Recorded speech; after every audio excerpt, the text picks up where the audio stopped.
नमस्कार, सीएनबीसी आवाज़ मोतीलाल ओसवाल स्टूडियो में आप सभी का स्वागत है। मंगलवार का दिन और एक बहुत ही interesting session. First of all Veeru, good afternoon. और इंटरेस्टिंग इसलिए भी कह रहा हूँ कि आज एक्सपायरी है और धीरे धीरे सबका काउंटडाउन शुरू हो जाएगा कि 3:15 से 3:40 के बीच में आज क्या क्या होने वाला है, आज क्या होगा। और मैं सोच रहा था, मैं ना कैश को लेकर काफ़ी चीज़ सोच रहा था कि क्या क्या लोग कह रहे हैं। काफ़ी लोग बोल रहे थे कि एक जैसे हमने सुबह कहा था ना कि क्लोजिंग आप संभालें, कहीं ऐसा दोबारा ना हो जाए, इस चीज़ का रिस्क रहेगा। खैर, इन सब पर बातचीत होगी। वैसे मार्केट ओवरऑल आज थोड़ा सा नीचे ही है, भले ही उतना नीचे नहीं है जितना कि ये आपको इंडेक्सेस दिखा रहे हैं ये, क्योंकि ध्यान रखिएगा निफ्टी 335 पॉइंट नीचे है, लेकिन उसमें से 200 पॉइंट आपको एडजस्ट करने होंगे वो जो कल की क्लोज जो थी उसके हिसाब से। तो टेक्निकली आप 112 पॉइंट नीचे है। बैंक निफ्टी में भी 400-500 पॉइंट का एडजस्टमेंट है।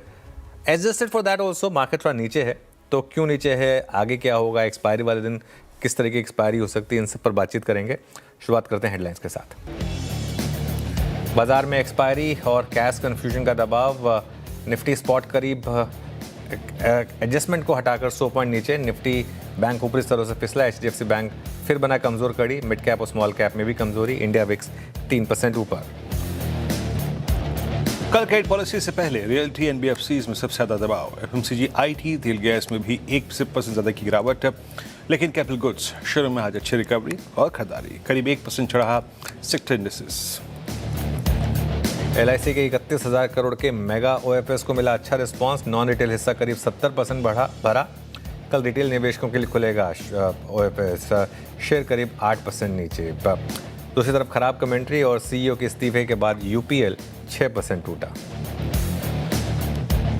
बिग स्टॉक्स और चार्ट जीपीटी पड़े सटीक नतीजे और ब्रोकरेज की बुलिश रिपोर्ट से एथर में करीब 15% की शानदार मजबूती आज का हीरो बना। वहीं अच्छे नतीजों के बाद केआई भी जोश में 7 के साथ बना आज का दूसरा हीरो। उधर कमजोर रिजल्ट्स के बाद फिसले टोरेंट पावर और डीएलएफ। उधर चार्ट जीपीटी, पीआई इंडस्ट्रीज मजबूत। रिजल्ट के बाद टूटा इरिडा का शेयर, करीब 3% फिसल कर वायदा के टॉप लूजर्स में शामिल। वहीं नतीजों के बाद restaurant brand Asia, GE shipping और गल्फ ऑयल में शानदार रैली। एमएनसी पावर शेयर में अच्छी खरीदारी। सीमेंस 3% की उछाल के साथ रिकॉर्ड ऊंचाइयों पर पहुंचा। वहीं एबीबी और सीजी पावर में भी जोरदार तेजी कायम। कल निफ्टी में शामिल पावर ग्रिड के आएंगे पहली तिमाही के नतीजे, साथ ही औरो फार्मा, कमेंस समेत वायदा की 5 कंपनियों के नंबर्स का रहेगा इंतजार। सीएनबीसी आवाज़ पोल के मुताबिक 10% बढ़ सकता है कमेंस का मुनाफा। कल आरबीआई की मॉनेटरी पॉलिसी पर भी रहेगी बाजार की नजर। सुबह 10 बजे होगा पॉलिसी का ऐलान। सीएनबीसी आवाज़ एमपीसी के मुताबिक ब्याज दरों में बदलाव की उम्मीद ना के बराबर। न्यूट्रल पॉलिसी स्टांस संभव। रिटेल महंगाई और जीडीपी अनुमान के आंकड़ों पर बाजार की रहेगी नजर। ओके, चलिए फिर आगे बढ़ते हैं। और देखिए, मार्केट में आज थोड़ा सा दिक्कत है। दिक्कत यह है कि हम खुले कहाँ और अब हैं कहाँ पर।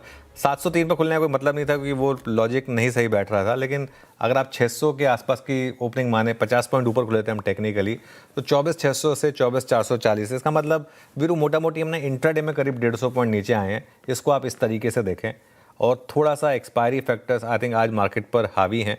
निफ्टी की वीकली एक्सपायरी है, ध्यान रखिएगा, पहली एक्सपायरी है नए कैश वाले सिस्टम में और सबके लिए कुछ ना कुछ नया है। आज बहुत कुछ इंटरेस्टिंग होने वाला है, ट्रस्ट में। आई होप कल टीज़र ना हो आज की मेन पिक्चर से पहले, लेकिन वो एक कन्फ्यूजन जो है वो भी थोड़ा सा मार्केट के माहौल पर थोड़ा सा भारी पड़ रहा है, मैं ये बात कहूँगा।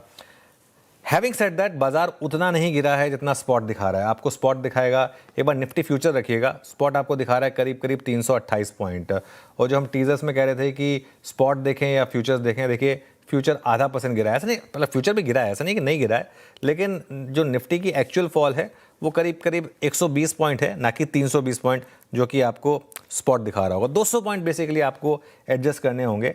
बैंक निफ्टी का इंटरडे लेकर आइए। और बैंक निफ्टी में एक चीज़ मैं ज़रूर कहूँगा, थोड़ा सा ना बैंक निफ्टी में जो हम सोच रहे थे उससे हल्की सी अलग चाल रही है। मैं एक्सपेक्ट कर रहा था कि 57,400 पर सपोर्ट आएगा, नहीं आया। 57,400 600 पर 57,350 तक आए हैं आप। और उसका सबसे बड़ी दिक्कत है एचडीएफसी बैंक। और अगेन एचडीएफसी बैंक चलने को तैयार नहीं है और ये बात हमने लगातार की है। आपको याद होगा जब वो एक दिन की फेक रैली भी हुई थी कि उस रैली पे मत जाइए, ये वापस जा रहा है स्टॉक अपने 52 वीक लो पे। देखिए किस तरीके के मूव्स HDFC बैंक में आ रहे हैं और सबसे बड़ी दिक्कत मार्केट की यही आ रही है। एक बार रखिएगा इसका 52 वीक हाई और लो वाली प्लेट, यहाँ पर क्लियरली कोई अभी भी ट्रिगर नहीं है स्टॉक के चलने का, और इनफैक्ट ज़्यादा दूर नहीं है, अब 13 रुपये दूर है अपने 52 वीक लो से। ऑटो शेयर्स, आई थिंक ये अभी भी मार्केट की सबसे स्ट्रॉन्ग कड़ी है। आज भी अगर आप देखें तो चाहे हीरो हो, चाहे एथर हो, बाकी भी Hyundai देख लें आप, यहाँ पर भी अच्छे मूव्स हैं। तो स्टॉक स्पेसिफिक ऑटो स्टॉक्स में आज आपको फिर अच्छे मूव्स देखने को मिले हैं।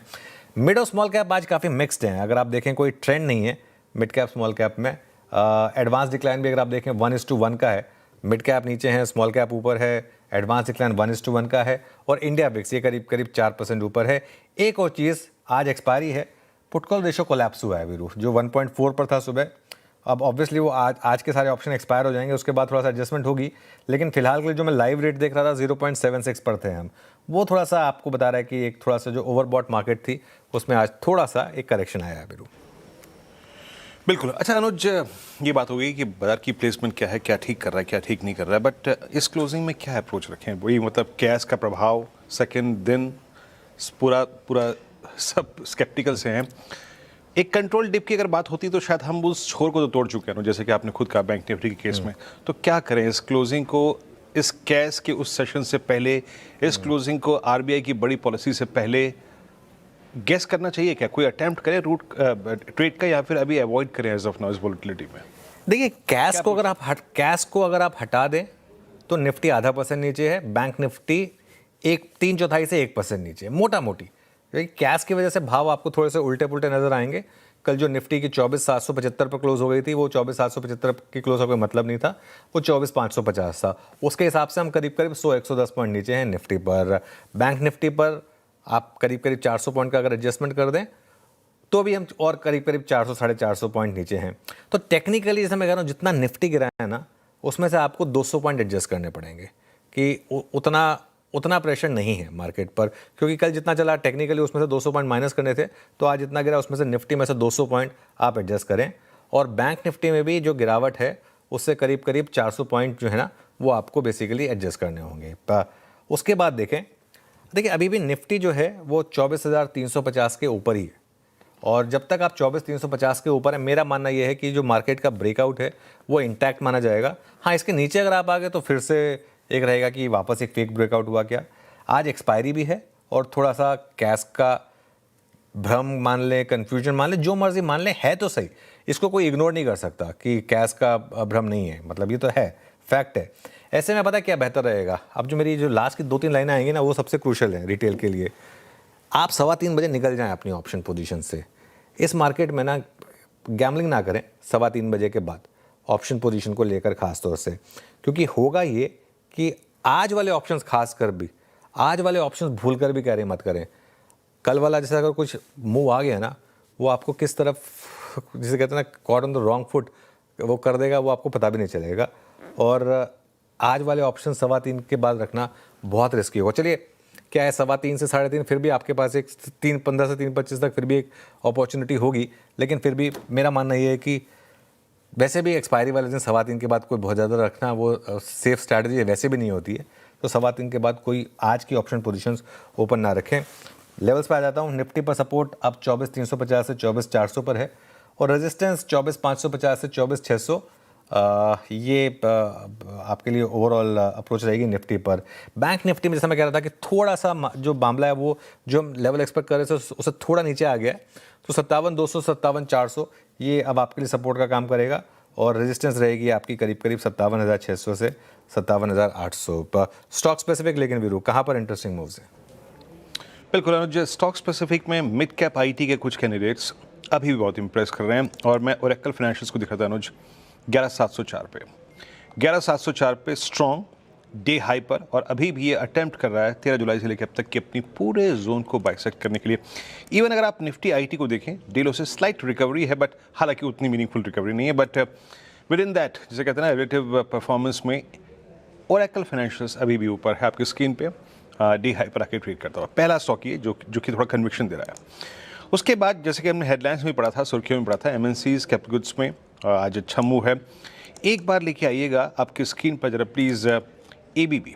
एबीबी अपना एक मल्टी ईयर और अक्टूबर 2024 से लेकर अब तक का पूरा जो जोन है उसको बाइसेक्ट करने की कोशिश कर रहा है। 18,375 से जुड़े यहाँ पे 1% हुआ है बिल्डअप। अक्टूबर 24, दिसंबर 24, उसके बाद अप्रैल 26, उसके बाद जुलाई सेकेंड वीक ऑफ 26 में इसने का अटैम्प्ट लिया इस ट्रैजेक्टरी को पार करने का, सक्सीड नहीं हो पाया। पर इस बार थोड़ा सा अगर आप देखें मोमेंटम जो है अच्छा लग रहा है, और ऐसा नहीं कि आइसोलेशन में चल रहा है, नहीं, पूरा सेक्टर काफ़ी अच्छा कर रहा है। इन दैट केस एक अच्छी अगर आप देखें तो प्लेसमेंट नज़र आ रही है यहाँ पर एबीबी की। और दूसरा है मेटल स्पेस। आज निफ्टी मेटल जिसका हमने सुबह भी जिक्र किया था, बड़ा अच्छा कर्व था यहाँ पर, नाल्को की सुबह बात हुई थी, बट अभी as of now I will pick Hindalco जो कि अब सारे एवरेजेस के ऊपर आके टिक गया है, अभी भी डे हाई की ट्रैजेक्टरी में आके ट्रेड कर रहा है, स्ट्रॉन्ग मूव है। तो एक हिंडाल्को करीब करीब 4.25 लाख शुरू की लोडिंग यहाँ पर अच्छा लगता हुआ। अच्छा अनुज, मैं 2 प्रश्न पूछूंगा आपसे यहाँ पर। पहली बात, मार्केट पार्टिसिपेंट से बात हुई होगी, कुछ अच्छे बड़े फंड मैनेजर से आपकी बात हुई होगी। ये बाजार कुछ दिन क्या ऐसे ही थोड़ा सा स्केप्टिकल मोड में रहेगा जब तक कि कैश फुल फ्लैज इम्प्लीमेंट ना हो जाए, बाजार इसको समझ ना ले तर्क संगत है कि नहीं है, या फिर ये क्या है? ये आरबीआई की पॉलिसी से पहले थोड़ी सी अगर आप देखें तो बाजार डाउटफुल है। कर क्या रहा है बाजार ये स्टैट से हट कर? तो जो मार्केट साइकी है वो क्या कर रही है इस वक्त? देखिए वीरू, क्या होता है ना, कई बार प्राइस के बाद हमारे लिए व्यू लेना फिर भी आसान हो जाता है थोड़ा सा, है ना। लेकिन इशू क्या है, कुछ तो कैश का इम्पैक्ट है, क्योंकि मार्केट में एकदम से जिस तरीके से कल वो एक 200 पॉइंट का ज़बरदस्ती का एक मूव आ गया, उसके बाद आज जिस तरीके की ओपनिंग हुई, तो पहले आधे एक घंटे में कुछ लोगों को अपनी पोजीशंस उस हिसाब से स्क्वायर ऑफ उन्होंने फटाफट की होगी, उसके ऊपर काफ़ी एक इशू आए होंगे। आई थिंक दूसरा, क्योंकि जैसा मैं कह रहा हूँ, अगर आप उस पॉइंट को हटा दें तो इतनी बड़ी रैली के बाद हम 23,650 23,700 से रैली कर रहे थे, 23,600 का 606 के लो को आप एक बार भूल भी जाएं, 23,700 पकड़ लें। चलिए 23,700 से रीजनेबल रैली शुरू हुई थी, 23,700 से हम कल के 24,700 को मैं नहीं मानता, लेकिन 24,550 भी लें तो 23,650 से 24,550 के करीब 900 पॉइंट की रैली हुई, है ना। अब 900 पॉइंट की रैली के बाद 100 पॉइंट गिव अप करना कोई बहुत बड़ी बात नहीं है, 100 पॉइंट गिव अप करें ना आपने, और जब तक आप 24,350 के ऊपर है कोई दिक्कत नहीं है। कैश पे मेरा व्यू वही है जो सुबह भी था, किसी भी नए सिस्टम को टाइम लगता है थोड़ा सा, लेकिन फैक्ट ये है कि प्री ओपन और इसमें फ़र्क है। प्री ओपन में क्या होता है, सुबह सुबह जो भी हो गया, आप उसके बाद आपके पास मौका होता है, 9:15 बजे मार्केट खुलता है, आप उस हिसाब से अपनी पोजीशन को एडजस्ट कर सकते हैं। यहाँ पे दिक्कत क्या है, पोस्ट क्लोजिंग उसके बाद कोई आपके पास मौका नहीं है, उसके बाद आप सीधा आप अगले दिन आपको जो करना है वो आप अगले दिन करेंगे, और अगर आप उसी दिन की एक्सपायरी का ऑप्शन ट्रेड करें तो अगले दिन आप क्या ही कर पाएंगे। तो इसके लिए ये एक थोड़ा सा एक कंफ्यूजिंग फैक्टर है, जिसको लेकर कि मुझे लग रहा है कि मार्केट में थोड़ा सा एक हल्का सा कंफ्यूजन है, और ये एक कारण हो सकता है। ओके, ठीक है, चलिए अभी ये बात हो गई अनुज, थोड़ा सा मैंने कैश को लेकर बात कर ली। अब आता है अनुज पॉलिसी, एक बड़ा फैक्टर जिसको हम कल डील करेंगे। 10 बजे पॉलिसी अनाउंसमेंट है। गवर्नर साहब, आपको करंट एनवायरनमेंट पे लग क्या रहा है? ये पॉलिसी में स्टांस या रेट, बेंचमार्क रेट्स को लेकर कोई बदलाव संभव लग रहा है? एक्सपेक्टेशन क्या है? नहीं, देखिए मुझे नहीं लगता कि पॉलिसी में कोई भी चेंज आएगा। इनफैक्ट इस बार जो हमारी एमपीसी है उसने तो बहुत क्लियरली एक 100% एक व्यू रखा है कि कोई पॉलिसी रेट में चेंज नहीं होगा। आई थिंक पॉलिसी, इस बार की पॉलिसी मुझे लग रहा है मोर और लेस एक नॉन इवेंट की तरह होकर जाएगी, अनलेस गवर्नर साहब एक जिसे कहते हैं ना pulling the rabbit out of the hat, ऐसा कुछ करने की तैयारी कर रहे हैं। अगर ऐसा कुछ नहीं होगा तो मुझे लगता है कि ये वाली जो पॉलिसी है ये मोर और लेस आपके लिए एक नॉन इवेंट होने वाली है।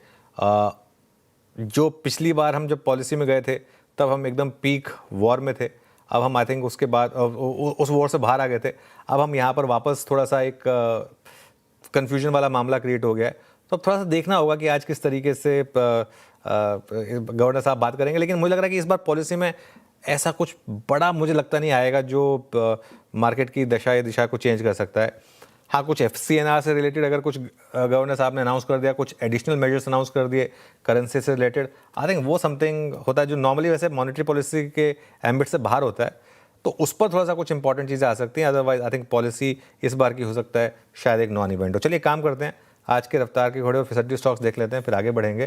सबसे पहले रफ्तार के घोड़े स्टॉक्स, और इसमें सबसे ऊपर आज का हीरो KEI इंडस्ट्रीज। दो हीरो हैं इनफैक्ट आज, बाई चांस की बात है कि दोनों आज हमारे बिग स्टॉक्स में कवर हुए थे। KEI इंडस्ट्रीज शानदार नतीजे, शानदार मार्जिन पिक्चर, उसके बाद स्टॉक भागा, F&O का टॉप गेनर बना। एथर एनर्जी को हमने 1 महीने पहले भी लिया था, वहाँ से बड़े मूव आए थे, आज भी हमने इसलिए, हालांकि नंबर्स कल आ गए थे लेकिन ब्रोकरेज के अपग्रेड आज आए और ये आज का इक्का भी था हमारा, और 15% के करीब यहाँ पर मूव आए। और हीरो मोटो, ध्यान रखिएगा, हीरो मोटो एथर में सबसे बड़ा निवेशक है और हीरो मोटो में भी एक बड़े ब्रेकआउट के साइंस लगातार रहे हैं। ये आज सुबह CNBC आवाज़ पर कॉल भी ली गई थी, आई थिंक टारगेट भी हिट हुए हैं यहाँ पर शानदार मूव्स आए। और रेस्टोरेंट ब्रांड एशिया RBA, यहाँ पर अच्छे मूव्स आए शानदार नतीजों के बाद, बहुत समय के बाद इसमें अच्छे मूव्स आए हैं। ये ध्यान रहे आपको, पहले वो अर्स्टवाइल बर्गर किंग था ना, ये वो कंपनी है, यहाँ पर अच्छे मूव्स आते हुए। फिसड्डी स्टॉक्स, अब आइए फिसड्डी स्टॉक्स में, इसमें सबसे आगे ऑब्वियसली LIC, जो मेगा OFS खुला उसका एक इम्पैक्ट आपको देखने को मिला यहाँ पर। नंबर 2 पर UPL, मैनेजमेंट में बदलाव और नंबर्स के बाद की कमेंट्री, आई थिंक इसका एक इम्पैक्ट आपको देखने को मिला यहाँ पर। और फाइनली डाबर, वो जो FSSAI के कड़े कदम आए उसके बाद एक इम्पैक्ट यहाँ पर, और इम्पैक्ट इनफैक्ट इस बार तो थोड़ा ज़्यादा हुआ, करीब 4-4.5% के करीब नीचे आपको ट्रेड करता हुआ दिखाई देगा। फाइनेंस मिनिस्टर के जो फ्लैशेस हैं वो आ रहे हैं। फाइनेंस मिनिस्टर अगर बात करें तो दिखाइएगा, एक बार कट करेंगे और देखेंगे कि क्या कह रही हैं फाइनेंस मिनिस्टर। एक बार कट करते हैं। प्रश्न यह है कि विधेयक पर विचार किया जाए, जो सदस्य इसके पक्ष में हो हाँ कहे, जो सदस्य विरोध में हो ना कहे। मेरे विचार में निर्णय हाँ वालों। चलिए, आई थिंक बिल रखा जा चुका है, बिल लोकसभा में पेश हो चुका है, तो ये अब एक काम करते हैं, इस कार्यक्रम का क्रम समझ लेते हैं वीरू से, और उसके बाद फिर आगे बढ़ेंगे और कॉल्स लेंगे। वीरू बताइए। जैम अनुज, अगले लगभग आप समझिए 3:45 बजे तक हम जो इस कार्यक्रम में आज देखेंगे समझेंगे, उसमें पैनल है मौजूद हमारे साथ स्क्रीन पर। प्रकाश काबाजी, मानस जायसवाल, रचना वैद्य, कविता जैन, अमित सेठ और श्रीकांत चौहान टेक्निकली और डेरिवेटिव तौर पर बाजार को हमारे साथ रहेंगे आंकने के लिए और अपनी कॉल्स के लिए। हमारे साथ मयूरेश जोशी होंगे आज फंडामेंटल पर बातचीत करने के लिए। उसके बाद हम बातचीत करेंगे आज के hero of the day KEI, उसके बाद APL आज का एक्शन ऑफ द डे। इन दोनों पर आप देखें बातचीत होगी। सुदर्शन से बात करेंगे एथ एनर्जी, आज का स्टार, और क्या शानदार मूव, आज का इक्का भी था इनफैक्ट ये। उसके बाद टॉप कैश कॉल्स आएंगी और टॉप कैश कॉल्स के बाद हम बात करेंगे आज के खास मेहमान उत्तम बागरी साहब से, MD DCB ब्रोकरेजेस के। इस बातचीत को लेकर हम करेंगे, मतलब कैश पर जो कल से मुद्दा बना हुआ है, समझेंगे उनके विचार को। और उसके बाद धमाकेदार ऑप्शन ट्रेड्स आएंगे एक एक करके। फिर होर्मुज से बात करेंगे हम LIC के OFS को लेकर, अब तक कैसा रिस्पांस रहा। अब तक तो रिस्पांस काफ़ी शानदार है। और आशीष से बात करेंगे उसके बाद कल आने वाली पॉलिसी को लेकर, और क्या एक्सपेक्टेशन है, जो हमारी MPC थी उन्होंने क्या राय दी, और कुछ महत्वपूर्ण बातें इस पॉलिसी की, उस पर विचार करेंगे हम। 4 का चौका ट्रेड्स, उसके बाद आएंगे रिजल्ट्स प्रीव्यू में हम बातचीत करेंगे आज दीपाली से पावर ग्रिड, नुपुर से अरविंदो फार्मा और बायोकॉन, और नुपुर से हम कमेंट्स के नंबर्स को भी जानने की कोशिश करेंगे कि कैसे नंबर्स रहेंगे। उसके बाद उससे बातचीत होगी क्लोजिंग रणनीति पर, चेक BTST ट्रेड, और उसके बाद आज बिग मार्केट क्वाइस कड़ी में होंगे फिरोज अजीज बातचीत करने के लिए। अनुज ओके, चलिए एक काम करते हैं, शुरुआत करते हैं ट्रेड्स की। पैनल को रखिएगा एक बार जरा स्क्रीन पर। आज रचना जी के साथ शुरुआत करना चाहूँगा। रचना जी गुड आफ्टरनून, क्योंकि वो आपका सुबह का हीरो का ट्रेड काफ़ी शानदार रहा और वो आई थिंक टारगेट भी हिट हुआ है, तो उसकी मुबारक आपको। इस समय के आपके ट्रेड। जी thank you, good afternoon. And अभी के लिए जो मेरा ट्रेड रहेगा that will be on the down side and that will be in NTPC में हम फ्यूचर्स पे शॉर्ट साइड पे प्ले करने का अटेम्प्ट करेंगे। 345.5 पे है, हम यहाँ पे 347 पे ऐसे लगा के फ्यूचर्स को शॉर्ट करेंगे। और डाउन साइड पे मेरे हिसाब से यहाँ पे सपोर्ट दूर है और एक बार ये रिवर्सल शुरू हुआ है तो सपोर्ट तक जाएगा। So target will be 343 and 342। Okay, NTPC sell 345 पर। कविता जी गुड आफ्टरनून, आपका ट्रेड इस वक्त का? वेरी गुड आफ्टरनून जी, गुड आफ्टरनून एवरीवन। वेल, मेरा ट्रेड शॉर्ट साइड होगा, दैट इज ऑन DLF एक डबल टॉप फॉर्मेशन बना रहा है on a shorter time frame. मुझे लगता है अंटिल ये काउंटर 653 के लेवल के नीचे है, यहाँ पर फर्दर प्रेशर एक्सटेंड होते हुए दिख सकता है। 642, 633 के प्राइस मूव के लिए DLF को शॉर्ट करें with the stop loss of 654। DLF को शॉर्ट करें, ये भी आज हमारा बिग स्टॉक था वैसे नेगेटिव साइड पर। 2 शॉर्ट कॉल हो गई। गाबा सर गुड आफ्टरनून। गाबा सर आप तो लॉन्ग कर रहे होंगे? बिल्कुल, गुड आफ्टरनून टू यू। और स्टॉक का नाम है सीजी पावर। सेटअप सही है, मुझे ट्रेड करा है 879 पर, 10 रुपए का स्टॉप लगाएंगे। 879 है तो 869 का टारगेट होगा 900 जोन। स्पिल ओवर ट्रेड कल तक के लिए हो सकता है CG power. Okay, CG power आपका यहाँ पे लॉन्ग ट्रेड है, जरा प्लीज लिख आइएगा सीजी पावर स्क्रीन पे। 878 पे आके ट्रेड करता हुआ स्ट्रॉन्ग मूव यहाँ पे। मानस गुड आफ्टरनून, आपका ट्रेड। गुड आफ्टरनून वीरेंद्र जी। तो देखिए ओरेकल फाइनेंशियल में खरीदारी करने की राय रहेगी। एक छोटा सा करेक्शन देखने को मिला था, 20 डे मूविंग एवरेज पे सपोर्ट लिया स्टॉक ने और वापस रैली रिज्यूम हो गई है। करंट लेवल्स पे ओरेकल फाइनेंशियल में खरीदारी करनी है। 11,500 के स्टॉप लॉस से आपको खरीदारी करनी है। आपके जो टारगेट रहेंगे वो 11,950 के रहेंगे। ये कैश लेवल्स हैं। चाहें तो 11,700 वाला कॉल ऑप्शन ले लें। 426 रुपए के आसपास ट्रेड हो रहा है। 344 के स्टॉप लॉस लगाना है और 625 के टारगेट सेट करने हैं। ओके चलिए, ये हो गई मानस जी की pick. OFSS Oracle financial services. Amit ji good afternoon. Amit ji आपकी ट्रेड। जी good afternoon Anuj ji, good afternoon Virendra ji and everybody on the panel. Anuj ji, इस समय का ट्रेड रहेगा हिंदुस्तान जिंक। यहाँ पे अगर हम स्ट्रक्चर देखें तो स्टॉक ने 1 से 1.5 महीने में एक बेस बनाया लगभग 520 से 540 के जोन में। एक राउंडिंग बॉटम का पैटर्न है और फाइनली उस नेकलाइन ऑफ द पैटर्न का ब्रेकआउट हमें मिला है। स्टॉक 50 और 200 एमआ भी क्रॉस कर रहा है आज के सत्र में, तो इसे बाय करना है। 555 का स्टॉप लॉस रहेगा और टारगेट्स यहाँ रहेंगे 570 रुपीज के हिंदुस्तान जिंक। हिंदुस्तान जिंक आज सुबह से आप देखिए इसने भी बहुत क्लियर कट मूव दिया था पूरे मेटल्स के साथ हिंदुस्तान जिंक का। मयूरेश जोशी इस बीच पैनल में है मौजूद आज फंडामेंटल पे बातचीत करने के लिए। Mayuresh good afternoon. मयूरेश क्या पिक कर रहे हैं आप आज? Afternoon Anuj ji, afternoon to everyone on the panel. तो हमें लगता है आई थिंक ये रिजल्ट सीजन में एनबीएफसीज ने एक शानदार प्रदर्शन दिया है, much better than expected numbers. और काफी एनबीएफसीज ने जो कोर पैरामीटर्स है इस पे आउट परफॉर्मेंस दिया है। इसमें हमने उज्जीवन स्मॉल फाइनेंस बैंक या हमारे स्विंग पोर्टफोलियो में ऐड किया है पोस्ट रिजल्ट्स। हमें लगता है आई थिंक जो नतीजे उज्जीवन के आए थे, the expectation in terms of AEM growth, आज जो एसेट क्वालिटी में सुधार देखने मिला है, जो निम्स का प्रदर्शन रहा है इन एक्सट्रीमली टफ क्वार्टर, और जो आरओएज और आरओईज रहे हैं respectively on an annualised basis have been stupendous. दूसरा I think overall slippages position और जो क्रेडिट कॉस्ट है एनुअलाइज्ड बेसिस पे भी आई थिंक वहां पे भी आई थिंक एक सिग्निफिकेंट अमाउंट ऑफ सुधार देखने मिला है। PCR has inched up in this quarter और एनुअलाइज्ड बेसिस पे I think the PCR stands much higher. जो इनके ग्रोथ स्टेज 2 ग्रोथ स्टेज 3 के जो आंकड़े हैं और जो उस पर भी एक एडिशनल प्रोविजन लगेगा, I think that is sufficiently being covered for.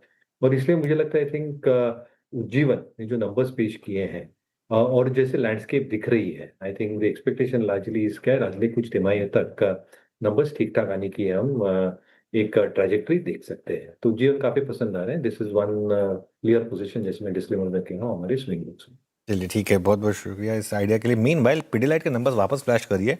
Spectacular numbers हैं, नंबर्स को लेकर कोई कंप्लेन नहीं, कोई भी कंप्लेन नहीं। आई थिंक हर पैरामीटर पर नंबर शानदार हैं, जो मार्केट के एक्सपेक्टेशन थे उससे कहीं बेहतर है। ध्यान रखिएगा इसका 1 महीने का चार्ट रखिएगा और उसके बाद 3 महीने का चार्ट रखिएगा, क्योंकि ये स्टॉक हमने पिक किया था वीरो जब वो वॉर की दिक्कत चल रही थी और हमने एक व्यू लिया था कि इन स्टॉक्स में आप चाहें तो SIP करें। 1 महीने का चार्ट है करीब करीब 2%, 3 महीने का भी रखिएगा। 3 महीने का चार्ट ये देखिए करीब करीब 20% चल चुका है। आई थिंक 1700 के करीब पर इसका ऑल टाइम हाई है और मुझे हैरानी नहीं होगी अगर, बस ये है कि थोड़ी मैनेजमेंट की कमेंट्री देख लेते हैं। अगर मैनेजमेंट की कमेंट्री भी ठीक ठाक रही, अगर इस एनवायरनमेंट में ये मार्जिन इम्प्रूव कर पाए हैं, या प्राइसिंग पावर बताता है आपको फेविकॉल ब्रांड की प्राइसिंग पावर, क्योंकि इनको भी कच्चे तेल का काफ़ी इम्पैक्ट होता है। तो मेरा मानना ये है कि अगर मैनेजमेंट की कमेंट्री अच्छी रही, भले ही स्टॉक चल चुका है लेकिन कल इसमें एक और री रेटिंग हो सकती है। ध्यान रखिएगा, बहुत कुछ मैनेजमेंट की कमेंट्री पर डिपेंड करेगा, इसके लिए मैं अपने आप को थोड़ा रिजर्व रख रहा हूँ। लेकिन प्राइमा फेसी नंबर्स को लेकर कोई कंप्लेन नहीं है। आई थिंक सारे नंबर्स जो हैं वो एस्टिमेट से कहीं बेहतर इस समय आपको नज़र आ रहे हैं। और जैसे मैं कह रहा हूँ कि सबसे स्ट्रांग मुझे लग रहा है जो EBITDA मार्जिन उन्होंने इम्प्रूव किया है एक ऐसे क्वार्टर में जहाँ कच्चे तेल की कीमतें काफ़ी ऊपर रही थी। मयूरेश, आपका व्यू क्या है पिडिलाइट पर as a stock? So Anuj I think positive रहेगा, बट आई थिंक नंबर्स काफी शानदार लग रहे हैं on the face of it. And जैसे आपने राइटफुली कहा, this was suppose to be a very tough quarter, क्योंकि क्रूड डेरिवेटिव्स के जो प्राइसेस थे ये अच्छे खासे बढ़े थे। मैनेजमेंट से ऑब्वियसली समझना पड़ेगा कि अक्रॉस द प्रोडक्ट रेंज, वो एडहेसिव सेगमेंट्स हो, सीलेंट सेगमेंट्स हो, यहाँ और जो नए वैल्यू एडेड सेगमेंट्स इन्होंने इंट्रोड्यूस किए हैं, क्या इन्होंने प्राइस इंक्रीजेस लिए थे in the quarter gone by? और अगर प्राइस इंक्रीजेस लिए थे तो कहीं ना कहीं आई थिंक जो ओवरऑल टॉप लाइन बीट है, यानी रेवेन्यू ग्रोथ भी दिख रही है, मार्जिन एक्सपेंशन भी दिख रहा है, और बॉटम लाइन में भी आई थिंक ठीक ठाक सुधार दिखा है because of the operating leverage that has got created. एक क्लियर कट दर्शा रहा है कि आई थिंक एक डायनेमिक्स जो है पॉजिटिवली कंपनी की तरफ प्ले आउट हुए हैं। तो आई थिंक मैनेजमेंट से दो चीजें समझना बहुत जरूरी होंगी, एक price hikes and the impact thereof, और दूसरा एग्जिस्टिंग कमिंग फ्यू क्वार्टर्स के लिए आई थिंक डिमांड एनवायरनमेंट ये कैसे देख रहे हैं। On the face of it numbers are super, number super है। अगर आप देखें मार्जिन 16, ये करीब करीब अगर आप देखें तो अभी तो मार्जिन 25.1% के आसपास 1649 पे ट्रेड करें। इस पर टेक्निकल सेंस ले लेते हैं। मानस, आपका पिडलाइट पे व्यू क्या होगा 1647? और ये वो स्टॉक है इनफैक्ट इस पूरी पेडिग्री में जो कि अब अपने ऑल टाइम हाइस को टेस्ट कर रहा है। मेरे ख्याल से अगर ये यहाँ पे क्लोज हो गया तो आप ये समझिएगा कि it will be second best close for Pidilite, supported by earnings. क्या प्रोजेक्शन देख रहे हैं आप इसका? देखिए, मेरा समझना है कि करीब 1710 तक के टारगेट स्टॉक दिखा सकता है। Higher tops higher bottom charts पे बहुत क्लियरली दिख रहे हैं। वीकली चार्ट देखेंगे तो वहां पर एक फ्लैग पैटर्न का ब्रेकआउट है। तो 1710 के टारगेट के लिए पोजीशन को होल्ड करें। अगर खरीदारी करनी है तो खरीदारी करें। आपके stop loss trending moving average के नीचे रहेंगे जो कि 1620 है। मीनवाइल एक बार एक और स्टॉक लेकर आइए जरा, Hyundai आई थिंक 3 दिन से हमने इसको अपने बिग स्टॉक में भी शामिल किया था। मैसिव मूव्स ऑलरेडी आ चुके हैं। अब 2230 पर इसका 52 वीक हाई लो प्लेट दिखाएंगे मुझे एक बार जरा। Hyundai का 2230 पर है अब ये स्टॉक, और लगातार अब ये स्टॉक जो है ये आउट परफॉर्म कर रहा है। काफ़ी गिरा था अपने हाई से, 2890 से 2230 पर आया इस समय पर। गाबा सर, Hyundai का चार्ट देखिए, इस स्टॉक पर क्या भी होगा? थोड़ा स्ट्रेच है लेकिन अप मूव ऑन। अब ट्रेड कर रहा है 2231 पर Hyundai। स्टॉप लगाना चाहिए 2200 का, करीब 31 रुपीज का है। पॉसिबल टारगेट 2300 के, थोड़ा स्ट्रेच है लेकिन अप मूव ऑन है Hyundai। लाइव है क्या? ओके, चलिए काम करते हैं, बात करते हैं आज के एक्सीडेंट और हीरो ऑफ द डे की। KEI करीब 8% ऊपर है और UPL करीब 5% नीचे हैं। दोनों पर बात करेंगे। पहले नुपुर, UPL क्यों गिरा आज, क्यों बना एक्सीडेंट ऑफ द डे? बिल्कुल सर, यूपीएल यहाँ पे कल क्लोजिंग के दौरान नतीजे आए थे और नतीजों के बाद आज ब्रोकरेज व्यू यहाँ पे आते हुए नजर आए, तो एक्सीडेंट यहाँ पर देखने को मिल रहा है। ऑलमोस्ट 5-5.5% स्टॉक नीचे नजर आएगा। वॉल्यूम ग्रोथ इस क्वार्टर में काफ़ी म्यूटेड आती हुई नजर आई है, जिसका एक इम्पैक्ट आपको स्टॉक में भी नजर आ रहा है। ऑलमोस्ट 0.7% नीचे फॉरेक्स गेन देखने को मिले, जिसकी वजह से रेवेन्यू में सपोर्ट आती हुई नजर आई। तो रेवेन्यू इनलाइन इसीलिए था क्योंकि फॉरेक्स का एडजस्टमेंट था।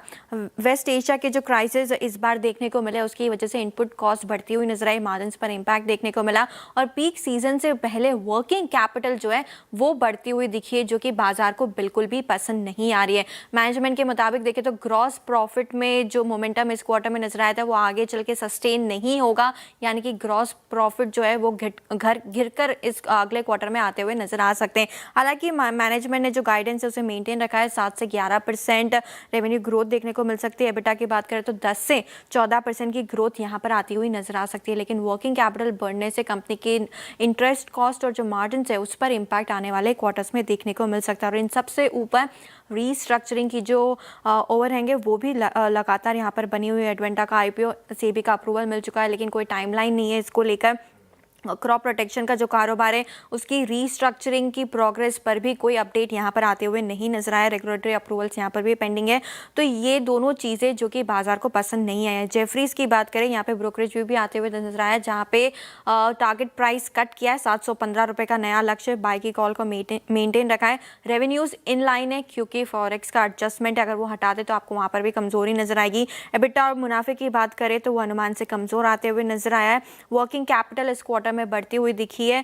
नेट डेट हालांकि फ्लैट है, लेकिन हो सकता है वर्किंग कैपिटल को ऑफसेट करने के लिए कंपनी शॉर्ट टर्म लोन्स ले और इंटरेस्ट कॉस्ट और मार्जिन इंपैक्ट अगले क्वार्टर में देखने को मिले। ऑलरेडी अंडर परफॉर्मेंस दी है स्टॉक में, फिर से एक बार निराशा वाला क्वार्टर कंपनी की तरफ से आते हुए दिखा है।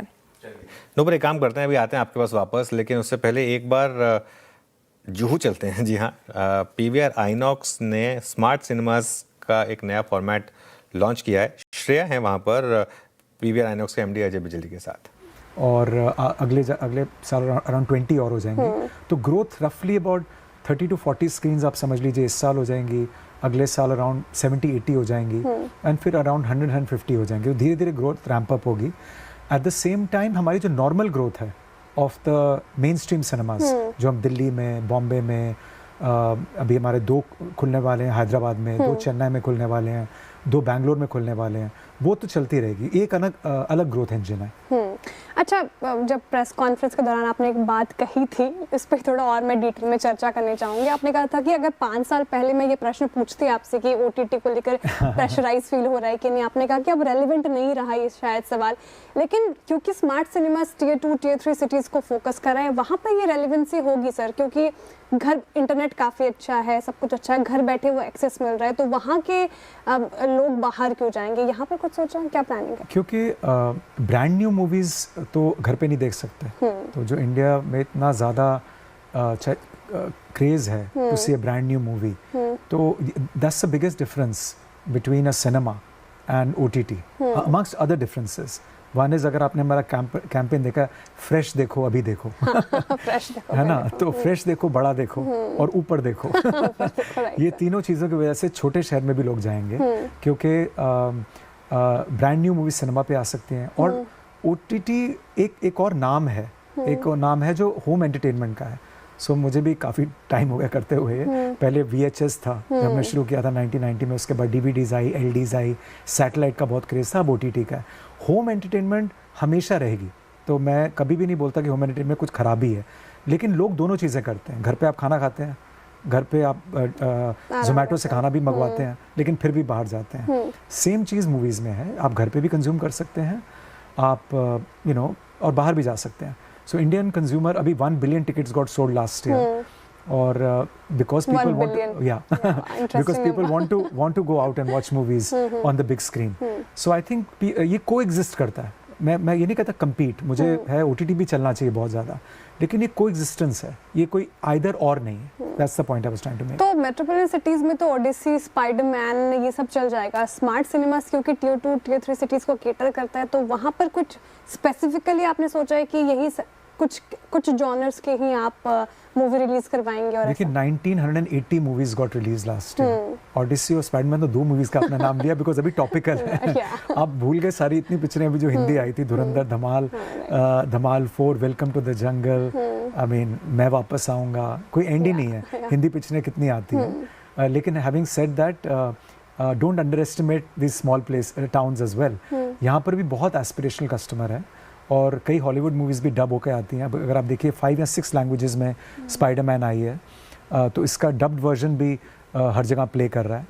तो हर तरह की पिक्चर चलेगी, जिस तरह की, बिकॉज इंडिया का वही तो इस मार्केट का सबसे ज़्यादा जो पॉजिटिविटी है, इसलिए मैं कभी इस मार्केट से बाहर कभी गया ही नहीं इंडिया से, इसके कंज्यूमर हर तरीके का कंटेंट कंज्यूम करता है। कंटेंट अच्छा होना चाहिए, उनके साथ कनेक्ट करना चाहिए, फिर language is never a barrier. Content अच्छा होना चाहिए। एक्चुअली ये बात अजय बिजली जी ने सही कही है कि वीरू, मैं भी काफ़ी OTT देखता हूँ, लेकिन और बहुत कोई एकदम एक्सेप्शनल एक्स्ट्रॉर्डनरी मूवी आएगी तभी देखने के लिए बाहर जाऊँगा। और जैसे कि धुरंधर के केस में था, तो धुरंधर 1 मुझे इतनी अच्छी लगी कि ऑब्वियसली धुरंधर 2 फर्स्ट डे फर्स्ट शो देखना एक ऑलमोस्ट क्रेज़ बन गया था, तो वो आप ज़रूर करेंगे, है ना। लेकिन वो बात तो सही कही है अजय बिजली जी ने। धुरंधर 1 मैंने आपके कहने पे देखी थी सितंबर में, लास्ट टाइम जब गुरुकुल में थे ना, आप में नीलेश जी बैठे हुए थे, फिर दूसरी जानी पड़ी। हाँ बिल्कुल, वो एक अलग लेवल फिल्म थी। चलिए काम कर, हाँ मूवी से बाहर निकलते हैं। स्टॉक डे हाई पर है वैसे, मूवी से बाहर निकलते हैं, ऊपर के वापस चलते हैं। KEI क्यों बना आज का हीरो ऑफ द डे ऊपर? बिल्कुल, नतीजे आए और नतीजों के बाद अच्छा खासा अपटेक यहाँ पर देखने को मिल रहा है। मुनाफे की बात करें तो 40% की ग्रोथ आपको नजर आएगी, अनुमान से काफ़ी बेहतर ये आंकड़ा देखने को मिला है। रेवेन्यू में 23% की बढ़ोतरी, कामकाजी लेवल पे मुनाफा देखें तो ऑलमोस्ट 50% से ज़्यादा की ग्रोथ देखने को मिले, और अनुमान से भी बेहतर ये आंकड़ा आपको नजर आएगा। मार्जिन ऑलमोस्ट 11% का अनुमान लेके चल रहे थे, कंपनी ने 12% के मार्जिन दर्ज किए, और पिछले साल 10% के मार्जिन थे, तो मार्जिन में भी इंप्रूवमेंट इस क्वार्टर में आते हुए दिखाए। सेगमेंटल परफॉर्मेंस पर नजर डालें तो वायर वायर्स एंड केबल में अच्छी खासी ग्रोथ देखने को मिली है। रेवेन्यूज़ देखें 2400 करोड़ से बढ़ के 3000 करोड़ के आसपास आपको नजर आएंगे।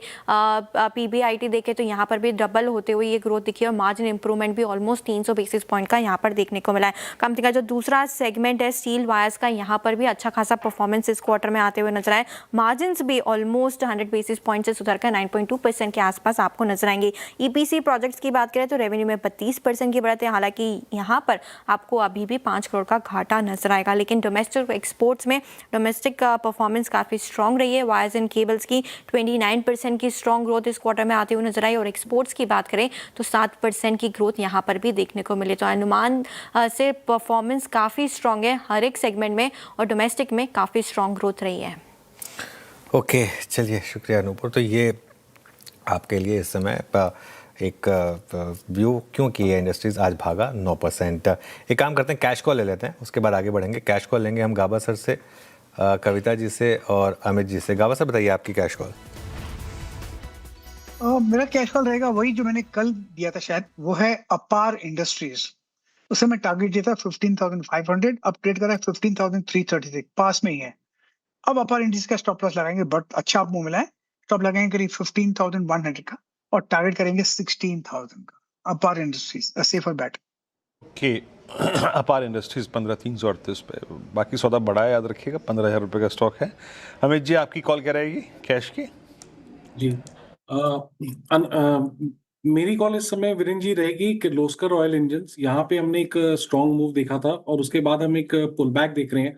इस पुल बैक ने 50 डेमा पे होल्ड किया और पिछले 2 दिनों में स्टॉक ने वापस 10 और 20 डेमा रिगेन किया है। तो इसे बाय करना है 2225, 2225 का स्टॉप लॉस रहेगा और टारगेट्स यहाँ रहेंगे 2400 रुपीज के। ओके, चलिए तो ये हो गई अमित जी की ट्रेड। कविता जी आपकी ट्रेड कैश में? तो अनुज जी, नेटवर्क टैग वीकली चार्ट पर अगर आप देखें तो बहुत अच्छे से अपने एवरेजेस सपोर्ट से इस काउंटर मूव करता हुआ दिखता है। एक राउंडिंग बॉटम फॉर्मेशन बनता हुआ दिखता है। अपने प्रीवियस डे हाई को ये सरपास करते हुए है। अपसाइड मोमेंटम 4820 4900 तक एक्सटेंड होना चाहिए इन अ डे और टू, अंटिल काउंटर 4700 के लेवल के ऊपर ही यहाँ पर बाय पोजीशन कर सकते हैं। ओके, चलिए काम करते हैं। अब बात करते हैं आज के सबसे बड़े हीरो ऑफ द डे की। जी हाँ, एथर एनर्जी। आज सुबह हमने बात की थी, आज का इक्का में भी शामिल किया था इस स्टॉक को, और हीरो मोटोकॉर्प भी इसी एंगल से थोड़ा ऊपर है। क्यों? सुदर्शन समझते हैं। Sudarshan, good afternoon. Good afternoon. सबसे पहले अगर जो एथर एनर्जी की बात करें तो कंपनी ने Q1 FY27 का अर्निंग्स दिया। ऑपरेशनली अर्निंग्स बहुत ही स्ट्रांग है। अगर जो टोटल इनकम पे कैलकुलेट करें तो फर्स्ट टाइम कंपनी ने पॉजिटिव एबिटा दिया है। और अगर जो मार्जिन की बात करें तो 0.8% against -15.8% same quarter last year. अगर आप इंटरनल्स देखते हैं, होलसेल वॉल्यूम्स में 81% का उछाल देखने को मिला। रजिस्ट्रेशंस में मोर देन 100%, 102% का उछाल देखने को मिला। प्रोडक्शन में 79% और क्वार्टरली प्री ऑर्डर्स की बात करें तो ऑलमोस्ट 160% इंक्रीज देखने को मिला। और कंपनी अब EL प्लेटफॉर्म भी लॉन्च करने वाली है, वो 29 अगस्त को लॉन्च होगा। उसके कारण क्या होगा कि वो मास सेगमेंट में एंटर करेंगे और वहां पे जो स्कूटर का प्राइस होगा वो 1 से 1.20 लाख पर स्कूटर होगा। ऑल्सो दूसरा एक ट्रिगर है कि नेक्स्ट सीरीज से कंपनी FNO में आ रही है।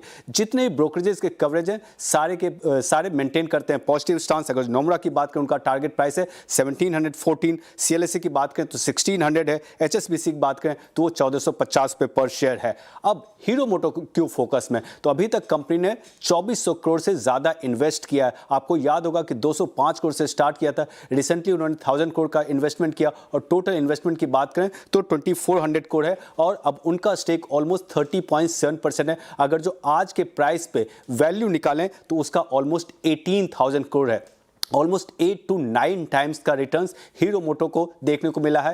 एथर एनर्जी में जो उन्होंने इन्वेस्ट किया है, इसके लिए आपको हीरो मोटोकॉर्प के भी शेयर प्राइस में उछाल देखने को मिल रहा है। बिल्कुल, इसीलिए हीरो मोटोकॉर्प में भी उछाल है। शुक्रिया सुदर्शन। अब एक काम करते हैं, आगे बढ़ते हैं और क्लोजिंग ऑक्शन सेशन यानी कैश के पहले दिन ट्रेडर्स के साथ साथ ब्रोकर्स को भी कन्फ्यूजन हुई काफ़ी। कई ब्रोकर्स खुलकर इस मामले पर अपनी राय रख रहे हैं। इस मामले पर चर्चा करने के लिए हमारे साथ BSE ब्रोकर्स फोरम के पूर्व चेयरमैन और BCB ब्रोकरेज के मैनेजिंग डायरेक्टर उत्तम बागरी जुड़े हैं। ध्यान रखिएगा, ये जो व्यूज़ हैं ये उत्तम जी के खुद के हैं। उत्तम जी, गुड आफ्टरनून। तो कैसे देख रहे हैं आप इसको? क्या ये एक सॉर्ट ऑफ डिज़ास्टर था या फिर हमें इसे थोड़ा और समय देने की ज़रूरत है इससे पहले कि इस तरीके की हम जजमेंट पास करें? कोई भी चेंज को समझने से पहले उसे समय तो देना पड़ेगा, ठीक है? बट पॉइंट है समझने से पहले वो कितना कॉस्ट लग जाएगा वो समझने के लिए, that is the only tension और दैट्स ओनली डर जो हम सबके मन में आते रहता है। So when it comes to closing prices, सबसे पहले ये इशू समझना बहुत जरूरी है कि क्लोजिंग प्राइसेस क्या भला है। अरे बिकॉज कोई परफेक्ट क्लोजिंग प्राइस नाम की कोई चीज ही नहीं होती। क्लोजिंग प्राइस आज तक हम लास्ट आधे घंटे का एवरेज ले रहे थे, तो बोलते हैं नहीं भाव चेंज हो गया, क्लोजिंग प्राइस इतना बढ़िया नहीं है। अब 15 मिनट के लोगे तो देखेंगे बहुत कम वॉल्यूम है, लास्ट ट्रेड लोगे तो एक ट्रेड से उल्टा पुल्टा हो जाएगा। तो पूरी दुनिया ने आज तक काफी कश्मकश की है कि भाई कौन सा वाला क्लोजिंग प्राइस सही होगा। सो हम आधे घंटे क्लोजिंग प्राइस से सब खुश थे, काम चल रही थी, लेकिन गिवन द इंटरनेशनल बिहेवियर कि पूरी दुनिया में क्लोजिंग ऑप्शन सेशन चल रहा है, तो इंडिया ने बोला चलो हम भी वो करेंगे, और ये हो गया। और कल जो हुआ तो हम देख रहे हैं, आज देखते हैं क्या होता है। लेकिन पूरी दुनिया में ये चल रहा है तो दो सवाल हैं, पूरी दुनिया में चल रहा है तो हमारे यहाँ क्यों ना चले? और पूरी दुनिया में खासतौर से क्योंकि हम यूएस मार्केट की काफ़ी बात करते हैं, क्या कुछ ऐसा अलग होता है, क्या कुछ ऐसे प्रोविजन होते हैं जिससे इस तरीके की चीज़ें ना हो जो कल हमारे यहाँ हुई? नहीं, ऐसे को मेरे ख्याल से कुछ डिफरेंट तो नहीं है। मैं जानता हूँ एक पर्टिकुलर बड़े कंट्री में, आई थिंक हांगकांग या कहीं पे एक उन्होंने किया था, बीच में खोटे बहुत छप गए थे, उन्होंने बंद किया, फिर वापस चालू किया। बट पूरा गेम देखिए सर, पार्टिसिपेशन का है। आज के तारीख में आप क्लोजिंग प्राइस हम कैसे नक्की करते थे? आधे घंटे तक पूरे बाजार में रिटेल इन्वेस्टर्स, HNI, इंस्टीट्यूशन, सब आधे घंटे में जो सौदा किया, उस सौदा का निचोड़, उस सौदा का वेटेड एवरेज हमारा क्लोजिंग प्राइस था, वो सब चला गया। और अब आ गए हम एक पर्टिकुलर छोटे से टाइम पीरियड में, जिसके अंदर जो सौदा करेगा वो क्लोजिंग प्राइस होगा। अब आप देखेंगे आज जब फ्राइडे का वॉल्यूम लीजिए कि लास्ट के आधे घंटे में कितने करोड़ों का वॉल्यूम हुआ, और यदि आप मंडे का कैश में लोगे तो कितने करोड़ का वॉल्यूम है, आप पाएंगे that percentage is very small. So the closing price जो डिटरमाइन हो रहा है वो बहुत कम वॉल्यूम्स पे हो रहा है, बहुत कम पार्टिसिपेंट्स पे हो रहा है as compare to normal market. And जहां आपका पार्टिसिपेशन कम होगा, उल्टे पुल्टे भाव छपने के डर है। That is the problem we are facing, and इसका सोल्यूशन भी यही है कि हाउ टू गेट ज्यादा से ज्यादा people to participate in this session if you want this to work. हाँ, तो उत्तम जी ये क्या करें, मतलब उस कैश की विंडो के अंदर में पार्टिसिपेशन कैसे बढ़ाएं? क्योंकि हमारा वो आधे घंटे का औसत प्राइस था, एटलीस्ट हमें उससे एक चीज़ तो थी, सेफ गार्ड तो था हमारे पास। अब MSCI की बैलेंसिंग उस टाइम होती थी, इंडेक्स की रीबैलेंसिंग उस टाइम होती थी, आपके पास एटलीस्ट उस आधे घंटे का जो प्राइस था, एवरेज प्राइस, आपका ट्रैकिंग एरर तो कम हो गया था। एक तो चीज़ ये। दूसरी बात, एक एक्सपायरी का दिन है, मैं एक ऑप्शन राइटर हूँ, वो आधा घंटा मेरा है, मुझको बिलोंग करता है, बट ऐसा हादसा होने लगा तो फिर वो ऑप्शन का एक चीज़ तो खत्म ही होगी ना, एक मार्केट तो खत्म ही हो गया। ये दो चीज़ों पे मैं आपसे प्रश्न पूछ रहा हूँ। ये पार्टिसिपेशन कैसे बढ़ाना, इस बात पे तो हम माथा खुजा के थक गए। इनफैक्ट दो डिस्कशन पेपर ले थे इस टॉपिक पे, बिकॉज डोमेस्टिक वाले काफी चिंतित थे कौन पार्टिसिपेट करेगा। अब आप पार्टिसिपेशन देखिए, एक है रिटेल, जो रिटेल है वो सौदा डालता है, सौदा कर लेता है, वो पोस्ट क्लोजिंग में रियली फ्रैंकली उसके लिए कुछ एक्साइटिंग चीज हो रही नहीं है, बिकॉज ऑर्डर डाल रहा है, शायद सौदा होगा, शायद सौदा नहीं होगा। That is something retail doesn't like. Arbitrage fund क्या करेगा, एक जगह लेगा दूसरी जगह बेचेगा, बट कैश के अंदर वो ऑर्डर डाल रहा है, सौदा होगा क्या नहीं पता नहीं, तो वन साइड पोजीशन ले, आर्बिट्राज कहाँ रहा, वो तो सटोरिया हो गया। ठीक है, अब इंस्टीट्यूशन है, अब आप एक फंड के मैनेजर हो, आपको 100 करोड़ इन्वेस्ट करना है, तो क्या आप कैश में वेट करेंगे, क्लोजिंग आएगा मैं डालूंगा, शायद माल है, शायद माल नहीं है, कि आप नॉर्मल में ले लेंगे? सो नेचुरली द पार्टिसिपेशन की जो इकोनॉमिक्स है, it is down. The only people will participate, number 1 are rebalancing के दिन जो पैसिव वाले हैं वो करेंगे। और उसके अलावा मैं एक्चुअली बहुत कंफ्यूज हूँ कि कौन है जो, क्योंकि अब किसी को फोर्स करके जा सौदा करना पड़ेगा, ये मेरा फरमान है, दैट इज नॉट पॉसिबल, ये हो नहीं सकता। तो फाइनली जब तक ये स्टेबल नहीं होता, जो बड़े इंस्टीट्यूशंस हैं, जो म्यूचुअल फंड्स हैं, जो इंस्टीट्यूशंस हैं, एज अ सेवा और as a market support practice उनको करना पड़ेगा कि भैया आएंगे, हम कैश के अंदर 25 पैसा फर्क या 25 बेसिस पॉइंट फर्क में दोनों साइड में सौदा लगे खड़े रहेंगे कि उल्टा पुल्टा भाव ना छपे। बट ये भी बड़ा डाइसी है। तो इसका मेरे पास सच्ची कोई सोल्यूशन नहीं है। हम बहुत सोच रहे हैं, पार्टिसिपेशन डंडा मार के नहीं करते, पार्टिसिपेशन खींचता है। यदि मार्केट में दम होता है तो पार्टिसिपेशन खींचता है। जब सोना चांदी में उछाल हुआ तो अचानक कमोडिटी में लोग सौदा करने लगे, इसलिए नहीं किसी ने फोर्स किया। सो पार्टिसिपेशन लेके तो मैं बहुत टेंशन में हूँ। रही बात ट्रैकिंग एरर, यार इतने सालों से Indian mutual funds index fund चला रहे हैं, वो ट्रैकिंग एरर को संभाल रहे हैं, तो क्लोजिंग ऑक्शन में काम करके आप ट्रैकिंग एरर को परफेक्ट कर दोगे शायद, ठीक है, लेकिन बेस्ट एग्जीक्यूशन क्या होगा? अब मैं एग्जांपल देता हूँ, मैं म्यूचुअल फंड का मैनेजर हूँ, मुझे एग्जैक्ट इंडेक्स को मैच करना है, तो दिन भर में किसी भाव चल रहा है 100 रुपया, क्लोजिंग प्राइस है 105, मैंने 105 में माल ले लिया और अगले दिन सुबह भाव वापस 100 हो गया, मेरा ट्रैकिंग एरर 0 है, ठीक है, लेकिन भाई साहब where is the best execution which I'm doing for my unit holders? वो मिसिंग है। सो दिस ये एक तकलीफ देह काम है। अच्छा, एक सवाल पूछूं मैं सर आपसे, और ये मार्जिन्स के लिए कितनी दिक्कत होगी? मैं जस्ट पुटिंग इंस्टेंस ऑफ एक मैं आपको एक उदाहरण रखता हूँ। मान लीजिए एक स्टॉक है एक्स, ठीक है ना, वो मैंने 1000 रुपये पे लिया और वो 1000 पे ट्रेड कर रहा है एक्सपायरी के दिन, कैश के बाद उसका क्लोजिंग प्राइस आया 1010, तो मेरा तो वो डिलीवरी उठ गई, डिलीवरी मार्क होगी ना मेरी, आप समझ रहे मेरी बात? तो ये सब मार्जिन का सिस्टम कौन देखेगा? ये वो तो मेरी डिलीवरी मार्क हो गई। बिल्कुल सही है, इसमें 3 पहलू हैं सर, एक है कैश सेटल्ड और एक डिलीवरी सेटल्ड, और डिलीवरी सेटल्ड में ऑप्शंस एंड फ्यूचर्स, ये 2 कहानी है, इसको समझना जरूरी है। सबसे पहले सपोज कैश सेटल्ड फ्यूचर्स है, मैंने एक पर्टिकुलर कंपनी में फ्यूचर में लेना है, ठीक है, क्लोजिंग कुछ भी आए मुझे तो डिलीवरी उठानी है, या क्लोजिंग कुछ भी आए मुझे डिलीवरी उतारनी है, और मेरा प्रॉफिट लॉस मेरे ट्रेड प्राइस से होगा, फ्रैंकली मेरे बैलेंस शीट में, मैं उसके साथ जी सकता हूँ। स्टॉक ऑप्शंस है वो एक प्रॉब्लम है, बिकॉज यदि बहुत डीप इन द मनी है, deep out of the money है तो भी कोई दिक्कत नहीं, but just at the money या क्लोज टू द मनी चल रहा है और मेरा ऑप्शन सही में नहीं, मतलब एक्सपायर होना वर्थलेस, अचानक खोटा डिस्टॉर्टेड प्राइस छप गया और मेरी डिलीवरी उठ गई या डिलीवरी देना आ गया, तो पूरा कैश फ्लो हिल जाता है। तो जो stock options on expiry day we have a problem, and दूसरा कैश सेटल्ड है, जो निफ्टी, सेंसेक्स, बाकी इंडेक्स पे ट्रेडिंग होते हैं, यदि किसी अपना सौदा काटा नहीं पोजीशन रहा तो वो एकदम क्लोजिंग, आज की तारीख में भी सपोज मैं इंडेक्स में मेरा पोजीशन खड़ा है और मैं उसको क्लोज आउट में जाने देता हूँ, तो लास्ट आधे घंटे का एवरेज होगा, मैं एक छोटा सट्टा खेल रहा हूँ कि आधे घंटे का एवरेज मोटा मोटी क्या होगा। अब मेरा सट्टा बड़ा हो गया कि कैश का क्लोजिंग क्या आएगा, और कैश का क्लोजिंग जो आएगा उस हिसाब से होगा, और फ्रैंकली डिस्टॉर्टेड प्राइस से खोटा भाव छपा तो आधे लोग को प्रॉफिट होने वाला है, आधे लोग को लॉस होने वाला है। तो ये एक अब नया गेम शुरू हो गया कि ये वाले सट्टे में मैं कमाऊंगा या खोऊंगा, तो कैश का सट्टा शुरू हो जाएगा शायद, बट ये ज्यादा सट्टा शुरू हो गया तब तक पार्टिसिपेशन आ जाएगा, अब तक पार्टिसिपेशन आ जाएगा तो स्टेबलाइज हो जाएगा। That's how market function. जहाँ सट्टा वहाँ पे पार्टिसिपेशन, अनफॉर्चुनेटली ये रियलिटी है। चलिए उत्तम जी, बहुत बहुत शुक्रिया, आपसे बात करके अच्छा लगा। किसी दिन एक डिटेल कॉन्वर्सेशन करेंगे जिसमें और सब मुद्दों पर भी बात होगी, लेकिन आज हमारे साथ जुड़ने के लिए बहुत बहुत शुक्रिया। मीनवाइल काफ़ी इंपॉर्टेंट फ्लैशेस लक्ष्मण जी लगातार भेजे जा रहे हैं, तो लक्ष्मण जी के पास ही चलते हैं और क्या क्या हो रहा है लोकसभा में, क्या क्या पेश किया गया है। लक्ष्मण जी, गुड आफ्टरनून, जरा समझा दीजिए। जी गुड आफ्टरनून। दरअसल वित्त मंत्री ने अब से कुछ देर पहले लोकसभा में बिल पेश किया है। इस बिल के जरिए एक तो जो एफपीआई को जो टैक्स छूट में राहत मिली गई थी उस अध्यादेश को कानून का शक्ल दिया जा रहा है, लेकिन इसके अलावा टैक्स से जुड़े कई सारे बड़े बदलाव यहाँ पे प्रस्ताव किए गए हैं।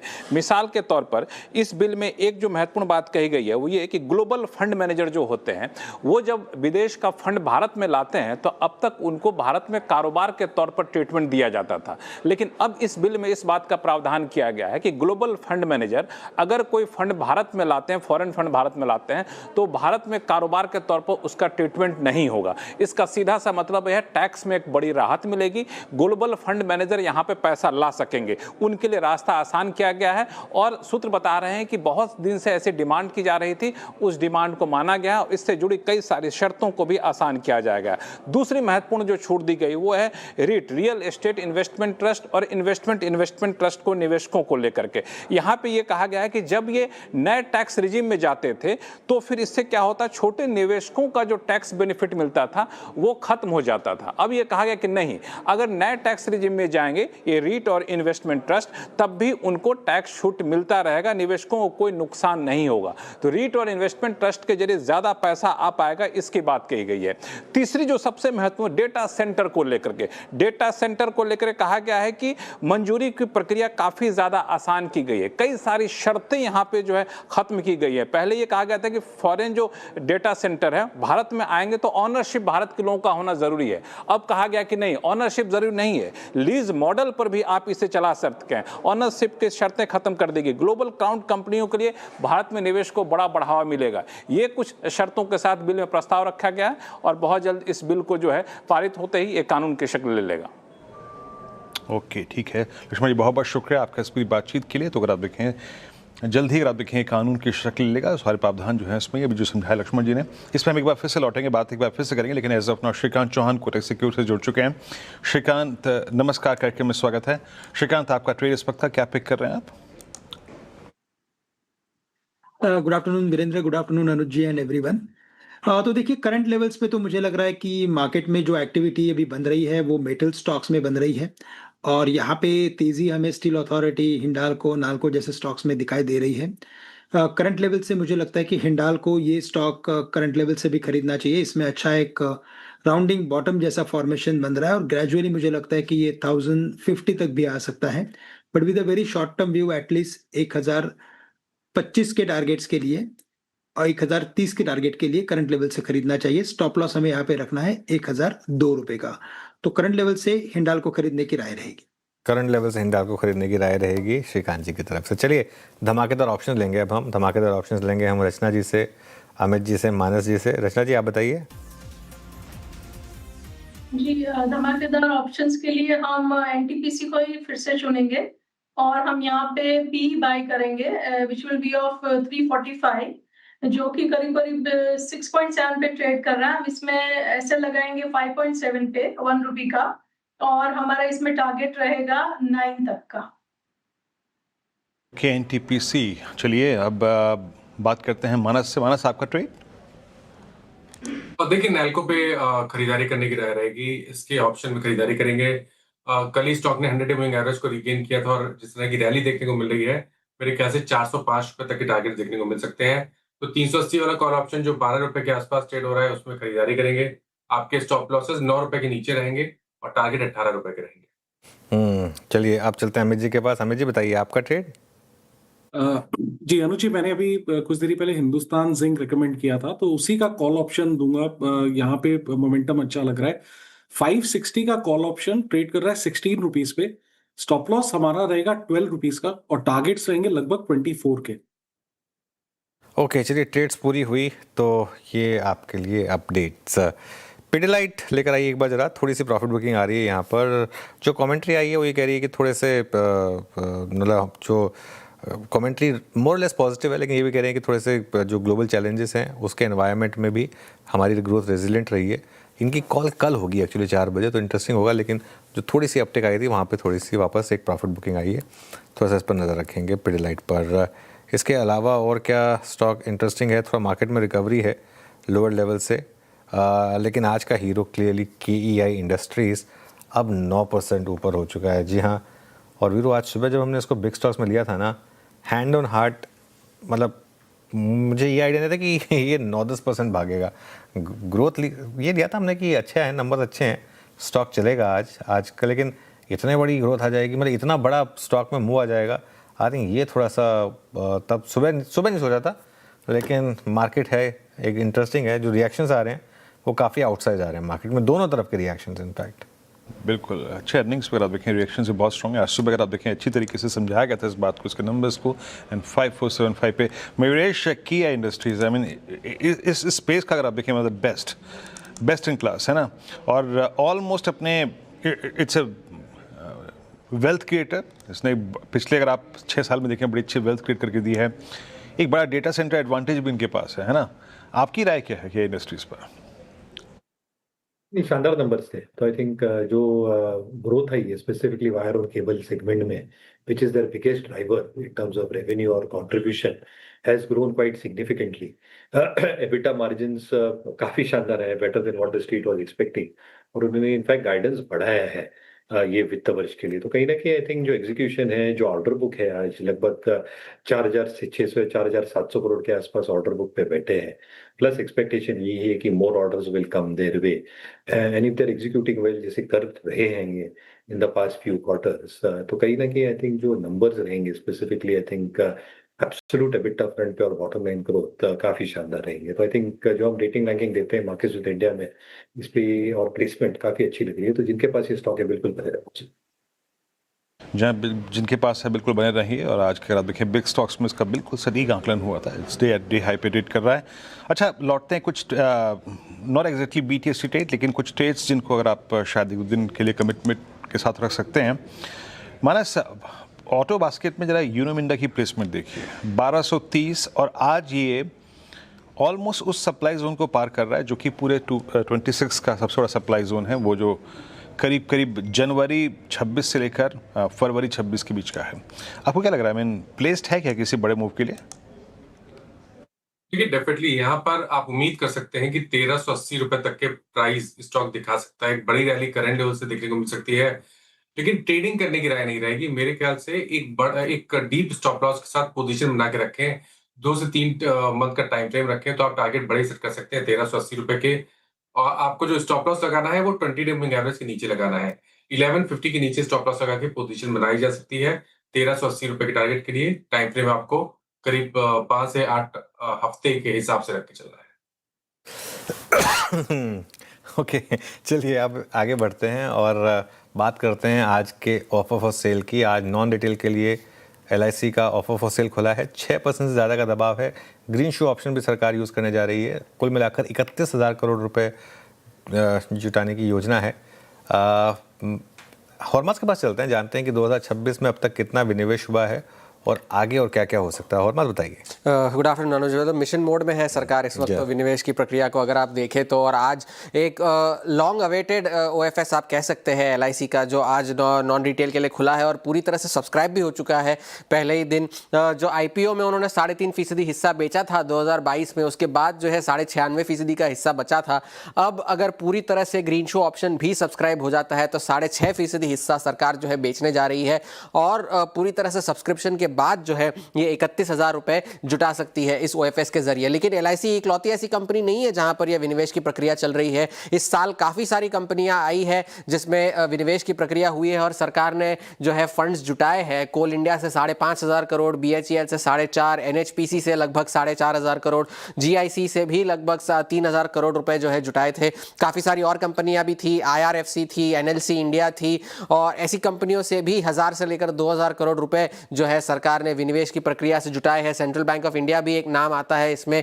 तो इन 7 कंपनियों को मिलाकर अगर आप देखें तो लगभग 23,000 करोड़ रुपए सरकार ने जुटाए हैं विनिवेश की प्रक्रिया से फिलहाल के लिए। अगर आप LIC के 31,000 भी जोड़ देते हैं, बशर्ते कि जो ग्रीन शू ऑप्शन है वो पूरी तरह से सब्सक्राइब हो जाता है, तो ये आंकड़ा बढ़कर जो है 53,000 करोड़ रुपए का हो जाएगा। जबकि इस साल का वित्त वर्ष का जो डिसइन्वेस्टमेंट टारगेट है वो लगभग 80,000 करोड़ रुपए के आसपास का है। अगर LIC का OFS पूरा भर जाएगा तो लगभग 2/3 हिस्सा जो है इसका पूरा हो जाएगा। लेकिन अभी भी काफ़ी सारी कंपनियां ऐसी है जिसमें सरकार की हिस्सेदारी जो है 75% से ज़्यादा है। 14 ऐसी कंपनियां हैं, और अगर आप उस एक्सेस स्टेक को करंट वैल्यू से अगर जोड़े तो जो एक्सेस स्टेक की कुल वैल्यू है 75% के ऊपर का जो स्टेक है, अतिरिक्त स्टेक, वो उसकी वैल्यू लगभग 1.4 लाख करोड़ रुपीस, लगभग 1.5 लाख करोड़ रुपए के आसपास का आंकड़ा निकल कर आता है। अब वो कौन सी ऐसी कंपनियां हैं जहां पर जो एक्सेस स्टेक है वो सबसे ज्यादा है? ताज्जुब की बात नहीं है कि LIC का नाम सबसे ऊपर आता है। हमने हिस्सा जो है 90% ही रखा है सरकार का, अज्यूम ये करके कि पूरी तरह से OFS जो है वो भर जाता है। तो उस 15% का जो अतिरिक्त स्टेक है उसकी वैल्यू इस वक्त लगभग 76,000 करोड़ रुपए की है। Indian Overseas Bank, IRFC, FACT, Mazagaon dock, यहां पर भी जो है लगभग 6,000 से लेकर 12,000 करोड़ रुपए तक की अतिरिक्त हिस्सेदारी सरकार के पास है, जो कि 75% से ज्यादा है। तो मिशन मोड में इस वक्त सरकार जो है विनिवेश की प्रक्रिया जो है वो कर रही है टारगेट्स मीट करने के लिए, और ये तो सिर्फ OFS के जरिए है। अगर आप QIP और बाकी सारे मोड्स भी अगर जोड़े तो ये नंबर जो है और बड़ा हो सकता है और टारगेट अचीव करने में काफ़ी आसानी भी हो सकती है। शुक्रिया और शुक्रिया आपका इस पूरी बातचीत के लिए। और इस बीच ज़रा थोड़ा सा विषय को मैं बड़ी तेज़ी से बदलता हूँ। एक बड़ा विषय डिस्कस करना है। एक बार लेके आइए आप 24,500 की कॉल पुट का जोड़ा है ना, 24,500 की कॉल पुट का जोड़ लगाइए। We are approximately considering expiry, weekly expiry, let's see, I mean मान के चलिए 24,500 पे ये आपका इंडेक्स खड़ा हुआ है। कॉल है 41 के अनुज, विद आउटस्टैंडिंग वाई ऑफ 3 करोड़, जिसमें करीब 534% का बिल्डअप है। और जरा इसी की पुट लेके आइएगा। 58 कितना हो गया अनुज? 90 रुपए। सैद्धांतिक रूप पे प्रिंसिपल अगर पूरा 30 मिनट है ना तो अब पूरा 100 हो गया। अब 100 हो गया। हाँ 100 हो गया। ये होता मेरे ख्याल से 45 से 48 मैक्सिमम 35 रुपए, मैक्सिमम 35 से 45 रुपए होता। लेकिन ये ना डर है, बेचेगा कौन? कॉल। देखिए अगर आपने ऑप्शन ले लिया, कॉल ऑप्शन ले लिया या पुट ऑप्शन ले लिया, आज कई लोग ना लॉटरी भी लेंगे, फैक्ट है ये। कई लोग 3:15 बजे एक लॉटरी की टिकट की तरह से ऑप्शंस लेंगे, 100 पॉइंट ऊपर के 100 पॉइंट नीचे के, कि लग गया तो लग गया, है ना। क्योंकि आपने अगर ऑप्शन ले लिया और अगर वो इन द मनी हुआ तो होगा क्या, वो उस हिसाब से सेटल हो जाएगा। उसके ऊपर आपका STT लगेगा, बस ध्यान रखिएगा 0.15% पे वो जो उस चीज़ का ध्यान रखिएगा अगर वो ट्रेड ले रहे हैं तो। लेकिन अगर आपने वो ऑप्शन बेच दिया और वो आपके अगेंस्ट गया तो क्या, है ना, तो क्या करेंगे आप? वो थोड़ा सा, इसके लिए ये इस तरीके की प्राइस आपको देखने को मिल रही है। वैसे आई थिंक आज होपफुली आज ठीक रहना चाहिए मामला, मैं होप कर रहा हूँ, क्योंकि आज एक्सपायरी है। आज कल जैसी सिचुएशन नहीं होनी चाहिए, है ना, होपफुली। ऐसा बड़ा इंटरेस्टिंग है ना, बड़ा इंटरेस्टिंग। पूरी गेम ही पलट गई है ना ये, एक दिन में गेम पलट गई।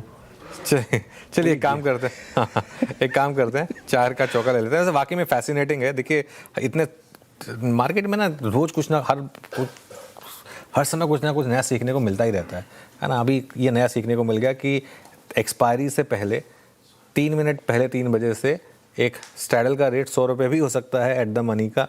ये भी एक नया सीखने को मिल गया। चलिए एक काम करते हैं, 4 का चौका लेंगे। 4 का चौका में सस्ता ऑप्शन ट्रेड लेंगे मानस जी से, फिर चलेंगे श्रीकांत जी के पास FNO सुपरस्टार के लिए, कविता जी के पास चलेंगे चार्ट का चमत्कार ट्रेड के लिए, और मिड कैप फंडा के लिए मयूरेश जोशी जी के पास चलेंगे। तो मानस जी बताइए आपका सस्ता ऑप्शन। अब तो देखिए सस्ता ऑप्शन के लिए हिंडाल्को के ऑप्शन में खरीदारी करेंगे, क्योंकि यही स्पेस है जहां पर काफी स्ट्रेंथ लग रही है। हिंडाल्को ने अगर आप देखें तो एक रेजिस्टेंस था 1,000 रुपए के आसपास, उसको ब्रेक किया है। इसका ऑप्शन खरीदेंगे 1,000 वाला कॉल ऑप्शन 41 रुपए 41 रुपीज पे ट्रेड हो रहा है। स्टॉप लॉस आपको पास में लगा के रखना है 34 रुपीज पे, टारगेट सेट करने हैं 60 रुपीज के 60 रुपए के। तो यहाँ पे हो गया पहला सस्ता ऑप्शन ट्रेड हिंडाल्को की 1000 की कॉल। जैसे कि मैं आपको शुरू में बता रहा था कि ये मोमेंटम में हिंडाल्को लौट रहा है, तो यहाँ का पहला ट्रेड हो गया। अब पकड़ते हैं आज का श्रीकांत जी का FNO सुपरस्टार। श्रीकांत क्या पिक कर रहे हैं आप? तो देखिए मुझे लग रहा है कि इन लेवल्स पे अगर मार्केट में रिकवरी बनती है, क्योंकि मार्केट में करेक्शन हो चुका है, तो अगर रिकवरी अगर बनती है तो प्राइवेट बैंक्स में अच्छी रिकवरी बनेगी, और वहाँ पे ICICI बैंक यहाँ पे खरीदारी का हमें व्यू रखना चाहिए।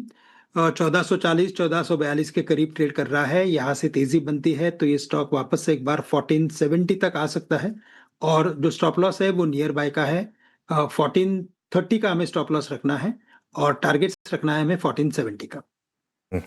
कविता जी आप क्या पिक कर रही हैं चार्ट का चमत्कार में? अनुज जी, ऑरो फार्मा यहाँ एक डबल बॉटम फॉर्मेशन का ब्रेकआउट आते हुए दिखता है, और डेली चार्ट प्योजिंग लाइन फॉर्मेशन डेवलप करता है। 1595 1598 के प्राइस मूव के लिए ऑरो फार्मा पर आप एक बाय ट्रेड इनिशिएट कर सकते हैं। स्टॉप लॉस मेंटेन करें 1562 का।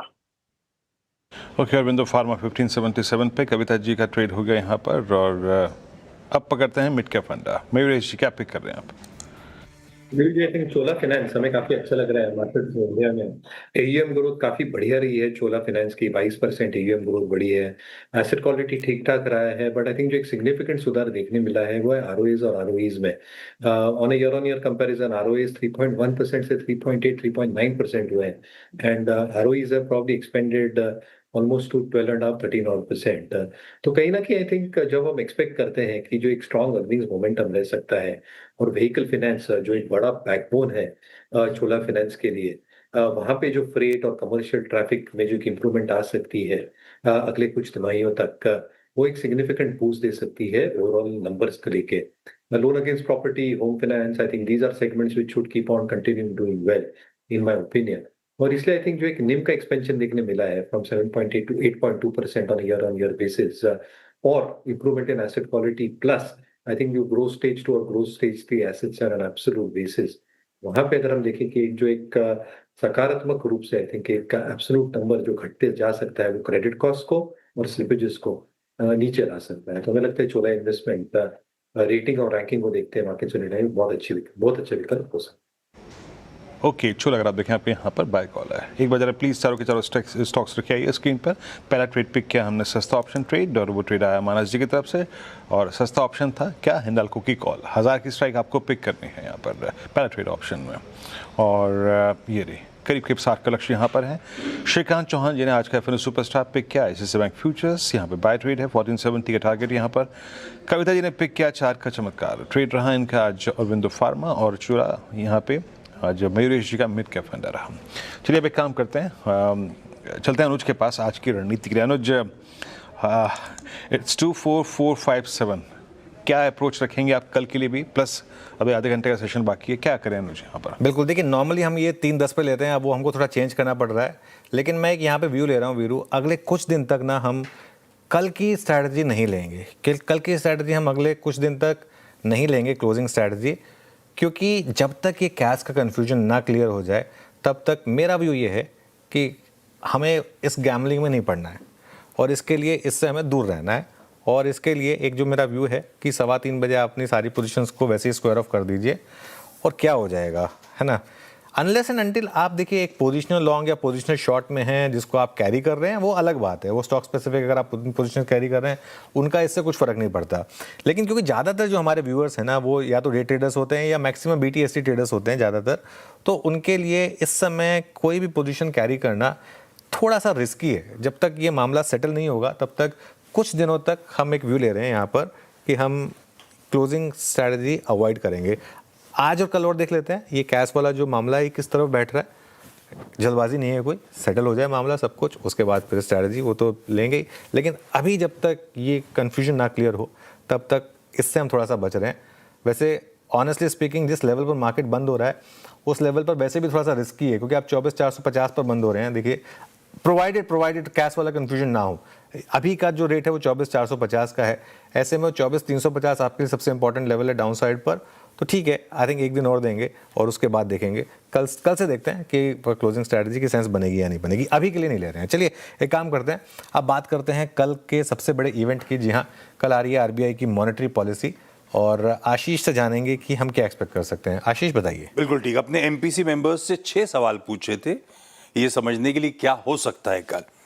पहला सवाल था कि भाई दरों को लेकर क्या कोई छेड़छाड़ करने की तैयारी, दरें बढ़ाई जाएंगी, स्टेटस को रहेगा या घटा दी जाएंगी। तीनों MPC मेंबर्स कह रहे हैं स्टेटस क्यों, ब्याज दरों में कोई छेड़छाड़ आपको इस बार देखने को नहीं मिलेगी। तो दूसरा सवाल था, पिछली बार भी पॉज था पर पिछली बार हॉकिश पॉज था, यही क्लासिफाई इस MPC ने करा था। तो इस बार क्या आप लोग न्यूट्रल पॉज मान रहे हो, हॉकिश या डविश पॉज? 2 मेंबर्स कह रहे हैं हॉकिश पॉज होगा इस बार। तो फिर अगला सवाल था बट ऑब्वियस कि जो स्टैंस था अब तक न्यूट्रल चल रहा है, क्या उसमें शिफ्ट RBI डिसाइड करता हुआ नजर आएगा? तीनों कह रहे हैं नहीं साहब, वो स्टैंस भी न्यूट्रल देखने को मिलेगा। तो दरों में कोई छेड़छाड़ नहीं और स्टैंस न्यूट्रल। उसके बाद आपको याद होगा पिछली पॉलिसी की हाईलाइट थी FY27 के इकोनॉमिक फोरकास्ट को रिवाइज किया गया था, तो फिर उसी से सवाल जुड़े हुए थे। पिछली बार GDP का फोरकास्ट रिवाइज करा गया था, 6.9% से घटाकर 6.6% कर दिया था। इस बार और छेड़छाड़ की तैयारी? तीनों कह रहे हैं नहीं साहब, कोई बदलाव नहीं होगा, पिछली बार की पॉलिसी का जो 6.6% है वो कंटिन्यू कर रहा होगा। ऐसे ही इन्फ्लेशन प्रोजेक्शंस आपको याद होगा बढ़ा दिए गए थे, 4.6% से बढ़ा के 5.1% पे ले आए थे। इस बार भी तीनों बोल रहे हैं कि वो जो बढ़ा दिया, इस बार कोई बदलाव ना इन्फ्लेशन प्रोजेक्शन में देखने को मिलेगा। मोटा मोटी तीनों कह रहे हैं इस बार की पॉलिसी एक वेट एंड वॉच पॉलिसी होगी। एक आखिरी सवाल जोड़ दिया मैंने, 3 पॉलिसी से स्टेटस को चल रहा है, इस बार भी अगर MPC मेंबर्स की माने तो एक और स्टेटस को पॉलिसी, तो फिर पिवट कब आएगा ये देखिए टाइमलाइंस। मदन सबनविस कह रहे हैं अक्टूबर में, अदिति कह रही है दिसंबर पॉलिसी में, और जोशी जी साहब कह रहे हैं कि फरवरी की पॉलिसी में ब्याज दरें बढ़ने की तरफ हम जा रहे होंगे। तो घटने की कहानी खत्म हो चुकी है, स्टेटस को इस बार की पॉलिसी है और आगे बढ़ने की तैयारी हो रही है। आगे बढ़ने की तैयारी है, अभी तो खैर नहीं।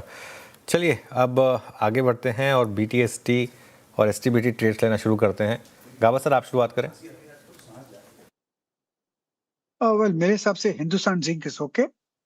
हिंदुस्तान जिंक ट्रेड कर रहा है 562 के आसपास, टॉप लगाएंगे 558 का, टारगेट होगा 575 हिंदुस्तान जिंक। इसकी अगर आप देखें तो आज खासा अगर आप देखें प्रेजेंस है आज की कॉल्स में। मानस, आपका ट्रेड? तो वीरेन जी, सीजी पावर के फ्यूचर में खरीदारी करेंगे। इसको मैंने ऑप्शन में भी रिकमेंड किया था मॉर्निंग में। अच्छी रैली देखने को मिली है, लेकिन जिस तरह की क्लोजिंग है उसको देख के लग रहा है कि 910 रुपए के लिए स्टॉक तैयार है। फिलहाल के लिए इसके फ्यूचर में खरीदारी करेंगे 900 रुपए के टारगेट के लिए। आपके जो स्टॉप लॉसेस है वो 872 के नीचे रहेंगे। चलिए, अब ये हो गई मानस जी की ट्रेड, गाबा सर की ट्रेड होगी, मानस जी की ट्रेड होगी। रचना जी, आपकी ट्रेड? जी, मेरी तरफ से जेएसडब्ल्यू स्टील के फ्यूचर्स को हम लॉन्ग कर सकते हैं। 1293 पे है, हम इसमें ऐसा लगा सकते हैं 1285 पे, और अपसाइड पे हमारा टारगेट रह सकता है 1310। JSW steel futures. Kavita ji, आपके ट्रेड पिक करेंगे? तो मैथन से ही हिंडाल्को का सेटअप काफी साउंड है, सो करंट रेट पर भी आप बाय कर सकते हैं या डिक्लाइन अप टू 1010। तो थोड़ा सा शॉर्ट टर्म नजरिया रखना चाहिए। 999 के स्टॉप लॉस के साथ इसे अप्रोच करें फॉर 1045 1050 के प्राइस मूव के लिए। अमित जी, आप बताइए, आपका ट्रेड बीटीएसटी में?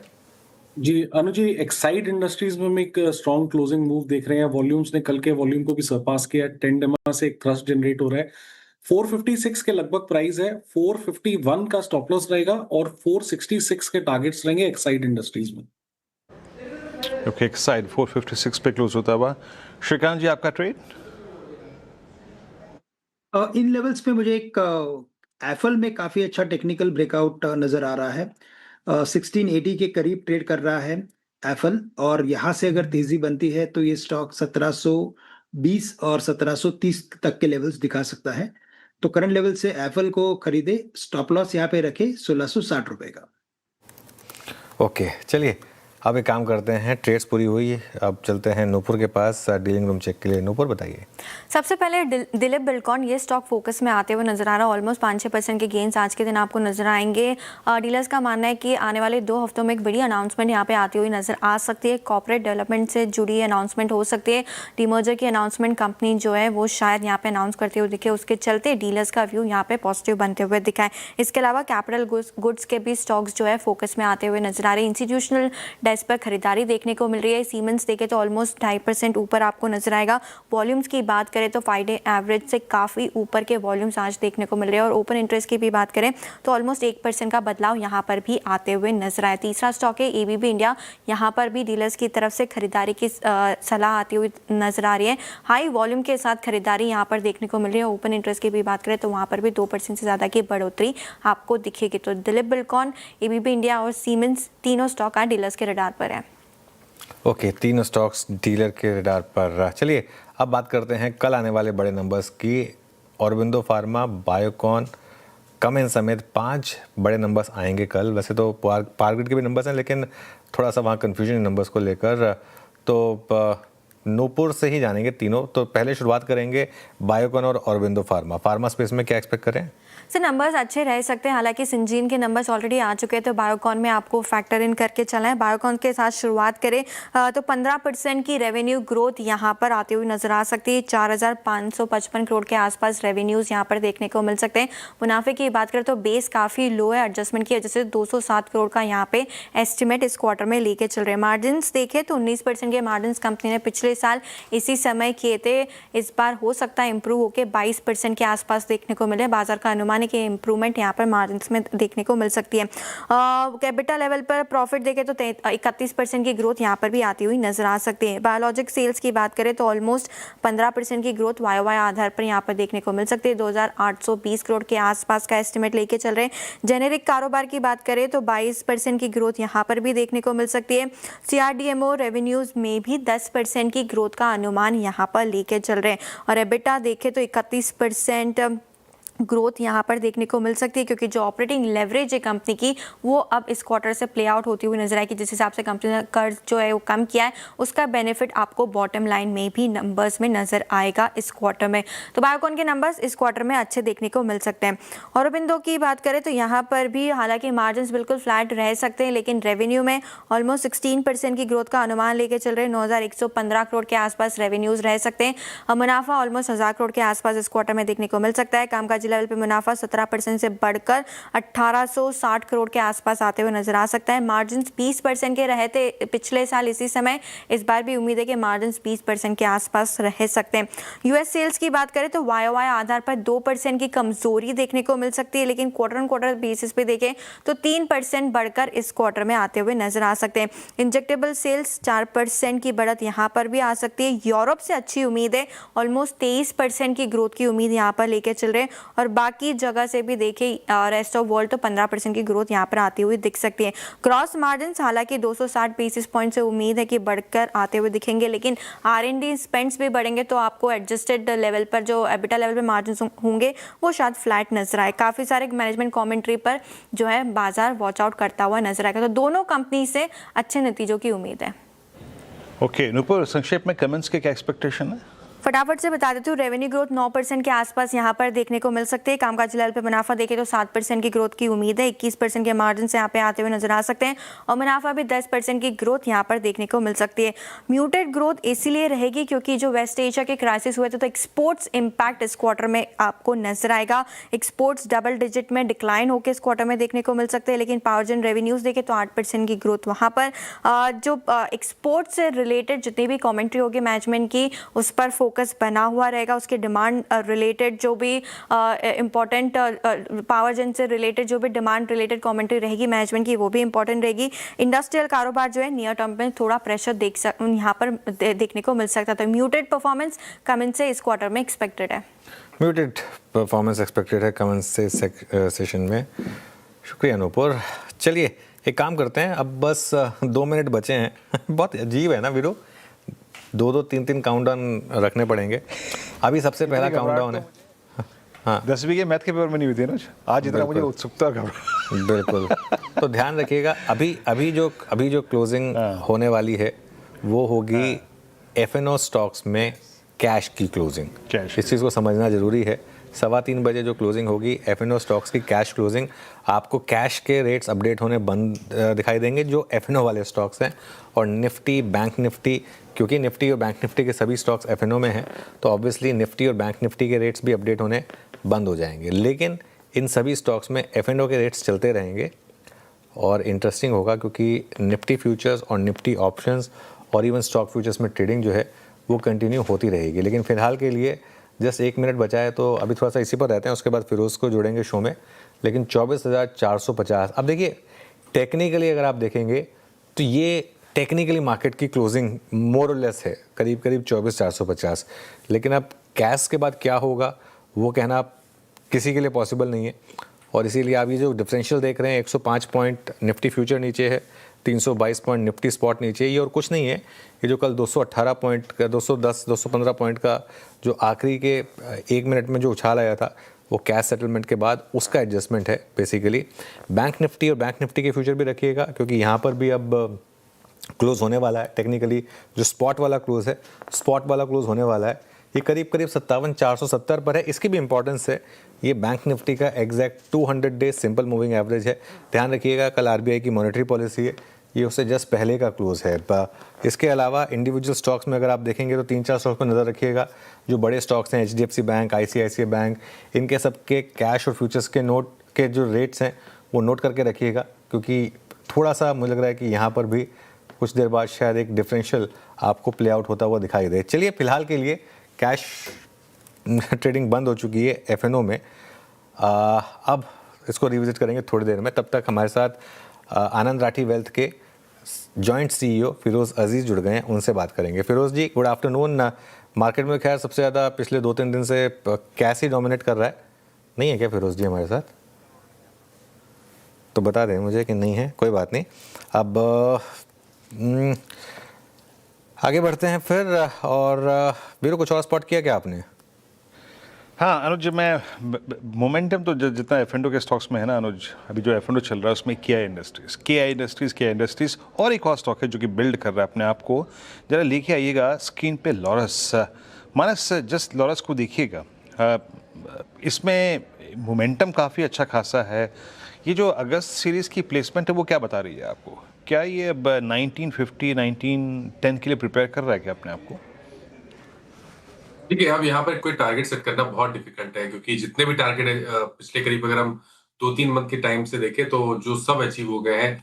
अब केवल आपको स्ट्रेटेजी यूज करनी है कि आपको स्टॉप लॉस रिवाइज करना है और अपने अपने अपने लॉन्ग पोजीशन में बने रहना है। तो 1774 पे स्टॉप लॉस रिवाइज करके रखें, पोजीशन को होल्ड करें, यही सही स्ट्रेटेजी रहेगी। देखिए मार्केट में वीरो डर देखिए, अभी भी 24,550 की कॉल, जी हाँ 24,550 की कॉल जो यहाँ से 90 पॉइंट दूर है, वो 30 रुपये पर ट्रेड हो रही है।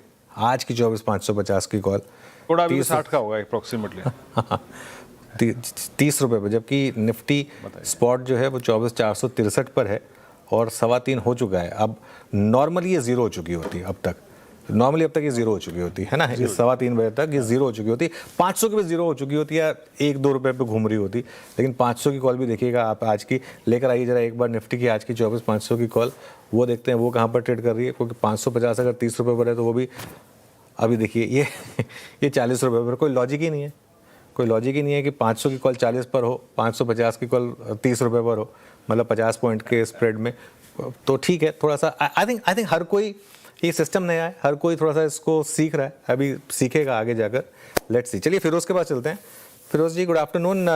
फिरोज़ जी पहले तो ये बताइए मार्केट पर क्या व्यू है अब इस समय, क्या हम एक ब्रेकआउट सेंस कर रहे हैं? क्योंकि बार बार ब्रेकआउट के करीब जाकर मार्केट रेंज में फंस जाता था अब तक। यस अनुज सर, ब्रेकआउट करने की फिराक में तो है, ऐसा लगता है। 2-3 कारण हैं इसके। अगर आप देखते हैं तो एफआई की शॉर्ट्स थोड़ी सी कम हुई हैं। अब 1486 पे शॉर्ट्स है इंडेक्स फ्यूचर्स में और 14 पे लॉन्ग है। वन सेकेंड, अगर आप जुलाई के इनफ्लोज अभी तक प्रोविजनल मैं आपको बता देता हूँ, म्यूचुअल फंड के इनफ्लोज ऑफ कोर्स वो आने बाकी हैं, but I can tell you the estimate. खाली ईएलएसएस के अलावा बाकी सब कैटेगरी में, 2 कैटेगरी में नेगेटिव है, बाकी सब जगह पॉजिटिव ही होने वाला है। So that's the second thing. Total inflow आपके शो पे बता देता हूँ, ऑफ कोर्स 5-7 दिन बचे हैं। टोटल इस महीने का जुलाई का जो इनफ्लो है फंड्स का, वो आने वाला है 31,000 के करीबन net flow into equity. So I think net flows are positive. मैं ये डर रखता था कि भाई मार्केट जब ऊपर जाएगी वापस 24,500 के बाद, काफी सारे म्यूचुअल फंड इन्वेस्टर्स वेट करेंगे रिडेम्पशन करने का, वो होता नहीं दिख रहा है। ईएलएसएस एक कैटेगरी है जहां पे नेगेटिव है बस। Of course these are provisional numbers, हमारे एल्गोरिथम के हिसाब से कैलकुलेट हुए हैं। डिविडेंड यील्ड, वैल्यू फंड और इन ईएलएसएस में ही नेगेटिव है, बाकी हर जगह पॉजिटिव है। स्मॉल कैप में इनफ्लोज ऑलमोस्ट अबाउट 5,200 के आने वाले हैं और मिड कैप में भी करीबन उतने के आने वाले हैं। Second thing which I am saying is lot of liquidity, fund managers liquidity has not been tightened. 1,92,000 की करोड़ की कैश पोजीशन आज भी बरकरार है फंड मैनेजर्स के पास। इसको भी हम डेली बैकवर्ड कैलकुलेट करते हैं एल्गोरिथमिकली। वो कम हुई थी, 1,70,000 तक गई थी, वापस 1,94,000 जुलाई एंड का हमारा अनुमान है। So liquidity is abundant. Domestic guys have not finished their liquidity in spite of putting so much money in. FIIs positive होंगे, पहले जुलाई को भी मैंने 2-3 चैनलों पे कहा था, क्योंकि हमारी जो अगस्त की रीजिग है MSCI और की जो रीजिग है अगस्त मिड में जो आने वाली है, उससे हमें वेटेज बढ़ने वाला है। इसीलिए वो 1.8 ट्रिलियन में से थोड़ा इनफ्लो आने वाला है। तो ये फ्रंट रनिंग चली है जुलाई में ऑफ MSCI रीजिग ऑफ अगस्त। नवंबर और अगस्त दोनों रिव्यूज में हमें पॉजिटिव इनफ्लो आने वाला है, बोथ FTSE और MSCI की जो इमर्जिंग मार्केट इंडेक्स है उसमें। So cash from FII will come, ये मैं जून एंड में बोला था। वो MSCI के रिव्यू के आधार पे शॉर्ट्स कम हो रही हैं और डोमेस्टिक वाले के पास पैसा है। So of course there is a larger probability of a breakout. अच्छा फिरोज, नमस्कार, वीरेंद्र बोल रहा हूँ। फिरोज, एक बात करते हैं तमाम ब्रोकिंग कंपनियों के लिए भी, है ना, ये कैश का आना, आप लोगों की पहले दिन की रीडिंग क्या कह रही है? ठीक है, देखिए अभी हम बात कर रहे थे अनुज और मैं कि ऑप्शन प्रीमियम सिंक ही नहीं हो रहे हैं। माइट भी ये बहुत अर्ली स्टेज में हो रहा है तो वो हो सकता है, बट आपकी पहले अभी तक हर कोई तर्क ये दे रहा है कि जनाब ये पूरे हर जगह चलता है तो हमारे यहाँ भी चलेगा। मैं कैसे मैं नॉर्मल ट्रेडिंग कर रहा हूँ, मैं कैश के स्टॉक्स खरीद रहा हूँ, बेच रहा हूँ, मैं कैसे प्रेरित करूँ किसी को कि आइए आप कैश विंडो में पार्टिसिपेट किए टू डिस्कवर प्राइस? आपकी रीडिंग क्या कह रही है क्या इसको लेकर, और ये क्या प्रभाव डालेगी? ये प्रभाव देखिए, पहले तो मैं कोई भी अटेम्प्ट जो एक मार्केट को एफिशिएंसी देने की अटेम्प्ट होती है उससे मैं बड़ा खुश होता हूँ। रणनीति उसकी अलग चीज है, but intent is the more important thing, because अगर एक रणनीति नहीं चलती है तो रेगुलेटर ऑलवेज दूसरी वाली चला सकता है। प्रॉब्लम क्या था कि ये मैं फंड मैनेजरों से काफी बार बात करता था, क्योंकि मैं one of the largest distributor Anand Rathi wealth है, कि वो डेरिवेटिव पे तवज्जो ही नहीं देते, क्योंकि हर स्टॉक कैश मार्केट में है और डेरिवेटिव मार्केट में है, और derivative market has become actually cash market was behaving like a derivative market. Derivative का नाम डेरिवेटिव क्यों है? Because it derives the value from somewhere. In fact, cash market was deriving value from derivatives. So actually the derivative was the cash market. ये बहुत as an option trader or a hedger, I was very disappointed the way काफी सारे stocks की जो movements थी derivative market में, वो सिर्फ settlement में पैसा कमाने के लिए algos करती थी। तो उसको रोकने की ये जो strategic attempt है, I can't be happier about it. क्या ये strategy चलेगी? Don't know yet. एंड जैसे आपने भी अनुज सर को सुन रहा था, मैं थोड़ा जल्दी लॉग इन करके कि भाई थोड़ा सेटल होने दो, समझो क्या मेथड्स हैं। So I am very happy about the attempt. मैं बड़ा दुखी होता था, जैसे काफी बार हम फैट फिंगर पे ब्लेम कर देते थे, वो फ्लैट फिंगर नहीं था, वो कॉन्शियस एफर्ट थी कि कैश मार्केट में मैं नुकसान करता हूँ 100 रुपए का, और उससे ऑप्शंस मार्केट में 700 रुपए कमाया। तो लोगों को लगता था भाई 100 रुपए गवाए क्यों? उन्होंने इंटेंशनली गवाए थे, क्योंकि उसकी 600 करोड़ वहां मैं कमाने वाला हूं। ये देख के दुख होता था, but I think I am very happy about retail investors को प्रोटेक्ट करने का ये अटेम्प्ट है। माना कि टीडिंग इश्यूज है, if this doesn't work something else will. बिल्कुल, देखिए अब जो सिंपल कैश वाले शेयर्स हैं उनकी क्लोजिंग होगी 3:30 बजे। नॉन कैश वाले जो शेयर्स हैं, यानी कि जो कैश स्टॉक्स हैं, ये भी थोड़ा कंफ्यूजिंग हो गया है। F&O वाले स्टॉक्स जो कि कैश वाले हैं, उनकी क्लोजिंग हो चुकी है 3:15 बजे, और इंडेक्स फ्यूचर्स और स्टॉक फ्यूचर्स की क्लोजिंग होगी 3:40 पर। अच्छा फिरोज जी, सबसे बड़ा कमबैक हुआ है आईटी में। आप इस कमबैक को कैसे देख रहे हैं, जो पिछले 2 हफ्ते में या 1 महीने में आया है? क्या एक और फेक रैली है या फिर इस बार कुछ बदला है? अनुज सर, मैंने अगर आपके लास्ट शो में शायद कहा होगा, बट काफी बार कह रहा हूं मैं जून से ही, it was evident that IT it was overdone. हमें लास्ट मूवर एडवांटेज मिलेगा एआई में, ये मेरा मानना है। So I personally think that जो हल्के हाथ थे आईटी से हट गए। पैसिव की वेटेज रिडक्शन भी हो चुकी है। देखिए, पहले 2-3 स्टॉक हुआ करते थे निफ्टी में टॉप 10 में, अब एक ही स्टॉक रह गया है निफ्टी के टॉप 10 में आईटी का। तो इसकी वजह से जो वेटेजेस रिड्यूस हुई हैं आईटी का, पहले से तो नसीब खराब थे कि we didn't participate either on the hardware side of AI not the LLM side of AI. उसमें कोरिया पहले से ही वेट खींच रहा था, ताइवान वेट खींच रहा था हमारे से, चाइना भी खींच रहा था। तो उसमें हमारी टॉप 5 स्टॉक्स में तो बहुत आउटफ्लो हुई है बिकॉज एफआईआई की। तो IT was being having a double whammy. So बहुत सारी क्लेंजिंग हुई है शेयर होल्डर ओनरशिप पे। ब्लूमबर्ग पे एक फीचर है जिसको कहते हैं सिक्योरिटी ट्री। उसमें आप ये देख सकते हैं कि लास्ट क्वार्टर किसने बेचा और किसने खरीदा, उससे बड़ा तात्पर्य आप कंक्लूड कर सकते हैं। I am not qualified to recommend stocks, that's why I am telling you where to do research on a stock for your viewer. उसमें यह समझ में आता है कि जब स्टॉक गिरा, अगर रिटेल ने बेचा और गिरा तो कोई घबराने की बात नहीं है। इंस्टी बेच के रिटेल खरीदे और गिरा तो एवरेजिंग नहीं करते। सो कमिंग बैक, आईटी की ओनरशिप की क्लेंजिंग काफी हो चुकी है और थोड़ा पेन हो सकता है, but I would be very comfortable owning IT at these valuations and this kind of ownership stratification. अच्छा फिरोज, अभी इस वक्त आप मेटल्स पे, प्रीशियस मेटल्स पे और मेटल से एसोसिएटेड जो स्पेस होते हैं, लाइक गोल्ड फाइनेंस कंपनियां या फिर वो बैंक्स जो कि सब्सटेंशियल गोल्ड फाइनेंस कारोबार होल्ड करते हैं, क्या भी रखते हैं? देखिए, मैं इसलिए कह रहा हूँ कि यूएस की जो बॉन्ड यील्ड्स हैं ऑलमोस्ट एक ऐसे कगार पे पहुँच गई हैं जहाँ से जो कि प्रभाव डालेंगी डोनाल्ड ट्रंप साहब के पास कि आप इस युद्ध को समाप्त कीजिए। आई मीन 4.7 की यील्ड आप नहीं, आप देखें तो टॉलरेट कर सकते हैं। ऐसे में आपका प्रीशियस मेटल्स पे क्या व्यू है यहाँ पर इस प्राइस पर? वीरू सर, मेरा ये मानना है कि जब वो जैसे gold and silver, if you have to call them gold largely precious metal, जब वो 5600 पे गया था, it was a writing on the wall कि ये शॉर्ट गामा का स्क्वीज था। जैसे एडीआर एक बार इन्फोसिस के अगस्त में कहीं एक रात को 34% गए थे। ऐसा क्यों होता है कि जैसे एडीआर में ऑप्शंस मार्केट है और फ्यूचर्स मार्केट नहीं है, तो ऑप्शंस में गामा होता है, फ्यूचर्स में सिर्फ डेल्टा हेज कर सकते हो आप। गामा, टीटा, वेगा एंड रो को हेज करने के लिए ऑप्शंस मार्केट की जरूरत पड़ती है। तो जब मैंने गोल्ड का प्राइस देखा था 5500 पे, जनवरी में कहा था ये गोल्ड की वजह से नहीं जा रहा है, वो गामा स्क्वीज की वजह से जा रहा है। तो आज अगर गोल्ड 4100 पे होवर कर रहा है, ग्लोबली चलो करेक्शन हो चुकी है, इंडिया की करेक्शन नहीं हुई, क्योंकि मैं हाईलाइट करना चाहूंगा हर व्यूअर को कि जो हमारी जो इंपोर्ट ड्यूटी थी, जो इंपोज की गई है, वो निकल जाएगी। उसकी वजह से 6-7% का इजाफा मिला है, और 6-7% तो रुपये की जो डेप्रिसिएशन है इस साल की, उसकी वजह से मिला है। ये दो कारणों से मुझे इंडियन गोल्ड पे ज्यादा बेरिश हूं मैं, क्योंकि अगर आप जनवरी से देखते हो, we have outperformed, Indian rupee gold has outperformed dollar gold by 14%।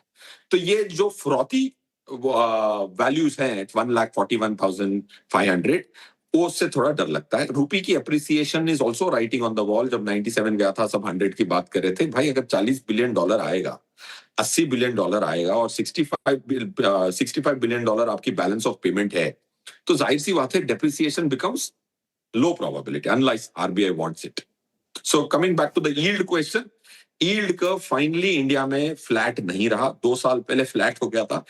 3 महीने का पेपर भी 6.6 था, 10 ईयर G-Sec 6.86 था। इंडिया ने कभी भी इतना फ्लैट यील्ड कर्व लास्ट 25-30 सालों में नहीं देखा था। अब फॉर्चुनेटली यील्ड कर्व बेटर हो गया है, तो बैंकिंग एंड फाइनेंशियल सर्विसेज के लिए अच्छा है, गोल्ड लोन कंपनीज के लिए भी अच्छा है। Flat yield curve was very detrimental for the financial services. Okay, चलिए फिरोज जी, बहुत बहुत शुक्रिया आज जुड़ने के लिए हमारे साथ और अपना समय रखने के लिए। आगे बढ़ते हैं। अब कैश मार्केट की क्लोजिंग बस अब 2 मिनट में होने वाली है। निफ्टी फ्यूचर के रेट देखिए आप। अब 100 पॉइंट का प्रीमियम, अब ये ठीक है वीरू, ये 100 पॉइंट के का ही प्रीमियम है। 100 पॉइंट का प्रीमियम अब मेंटेन कर रहे हैं। होपफुली आज सब कुछ ठीक रहेगा। बैंक निफ्टी के भी फ्यूचर्स अगर आप देखेंगे, कंपेयर करेंगे, तो जितना नॉर्मल प्रीमियम होना चाहिए, करीब 200-225 पॉइंट का, वो सस्टेन कर रहा है। 3-4 बड़े स्टॉक्स देख लेते हैं। रिलायंस लेकर आइए सबसे पहले, इन्फोसिस लेकर आइए, इनके स्टॉक और फ्यूचर्स देख लेते हैं। रिलायंस 1290 पर है, फ्यूचर्स 1297 पर है। वो जो कल वाला मूव था पूरा एडजस्ट हो चुका है। इन्फोसिस के केस में कल वाला मूव पूरा एडजस्ट हो चुका है। इसके अलावा HDFC बैंक रखिएगा। HDFC बैंक देख लेते हैं ये क्या कर रहा है। HDFC बैंक के केस में एडजस्टमेंट प्ले आउट हुई है या नहीं हुई है। 739 वाला 744, मोर और लेस फिंगर्स क्रॉस्ड सब ठीक है। और आज होपफुली कुछ ज़्यादा बड़ा, जैसे कहते हैं ना कि कल जैसा जो हुआ वो होपफुली नहीं होना चाहिए। आज देख के तो लग रहा है, कम से कम अब तक देख के तो लग रहा है। मैं भी कैश के स्टॉक्स हालांकि वो अवेलेबल नहीं है, मैं स्क्रीन पर देख रहा हूँ। 1 मिनट का समय और बाकी रह गया है, और बाकी अगर आप देखें स्क्रीन पे बस 1 मिनट बाकी है। देखते हैं लेट्स सी कहाँ पे फ्रीज होता है। और बाकी जिन स्टॉक्स ने अच्छा मूव दिया है अभी भी अगर आप देखें फ्यूचर्स में जो अच्छा कर रहे हैं वो आपकी स्क्रीन पे रखता जाता हूँ मैं यहाँ पे। अब आज का जो स्टॉक है ना, KI इंडस्ट्रीज, वो टॉप पर है, करीब 10% ऊपर है। नालको मेटल्स में सबसे स्ट्रॉन्ग अगर आप देखें। सॉरी वीरू मैं थोड़ा जल्दी बोल गया। अभी आप देखिए 24 निफ्टी लेकर आइए एक बार जरा। अब 24,615 पर हो गया। वो जो हम बात कर रहे थे ना कि 24,550 की कॉल क्यों ट्रेड कर रही है 30 रुपये पर, वो इसीलिए ट्रेड कर रही है। अब वो कॉल दिखाएंगे एक बार जरा मुझे, अगर सिस्टम में उसका रेट आ रहा होगा तो। अब वो कॉल दिखाएंगे। अब वो 65 रुपये की हो गई है। अब देखिए, अब वो कॉल 65 रुपये को, 500 की कॉल जो 50 रुपये पे थी वो 113 रुपये पर हो गई है।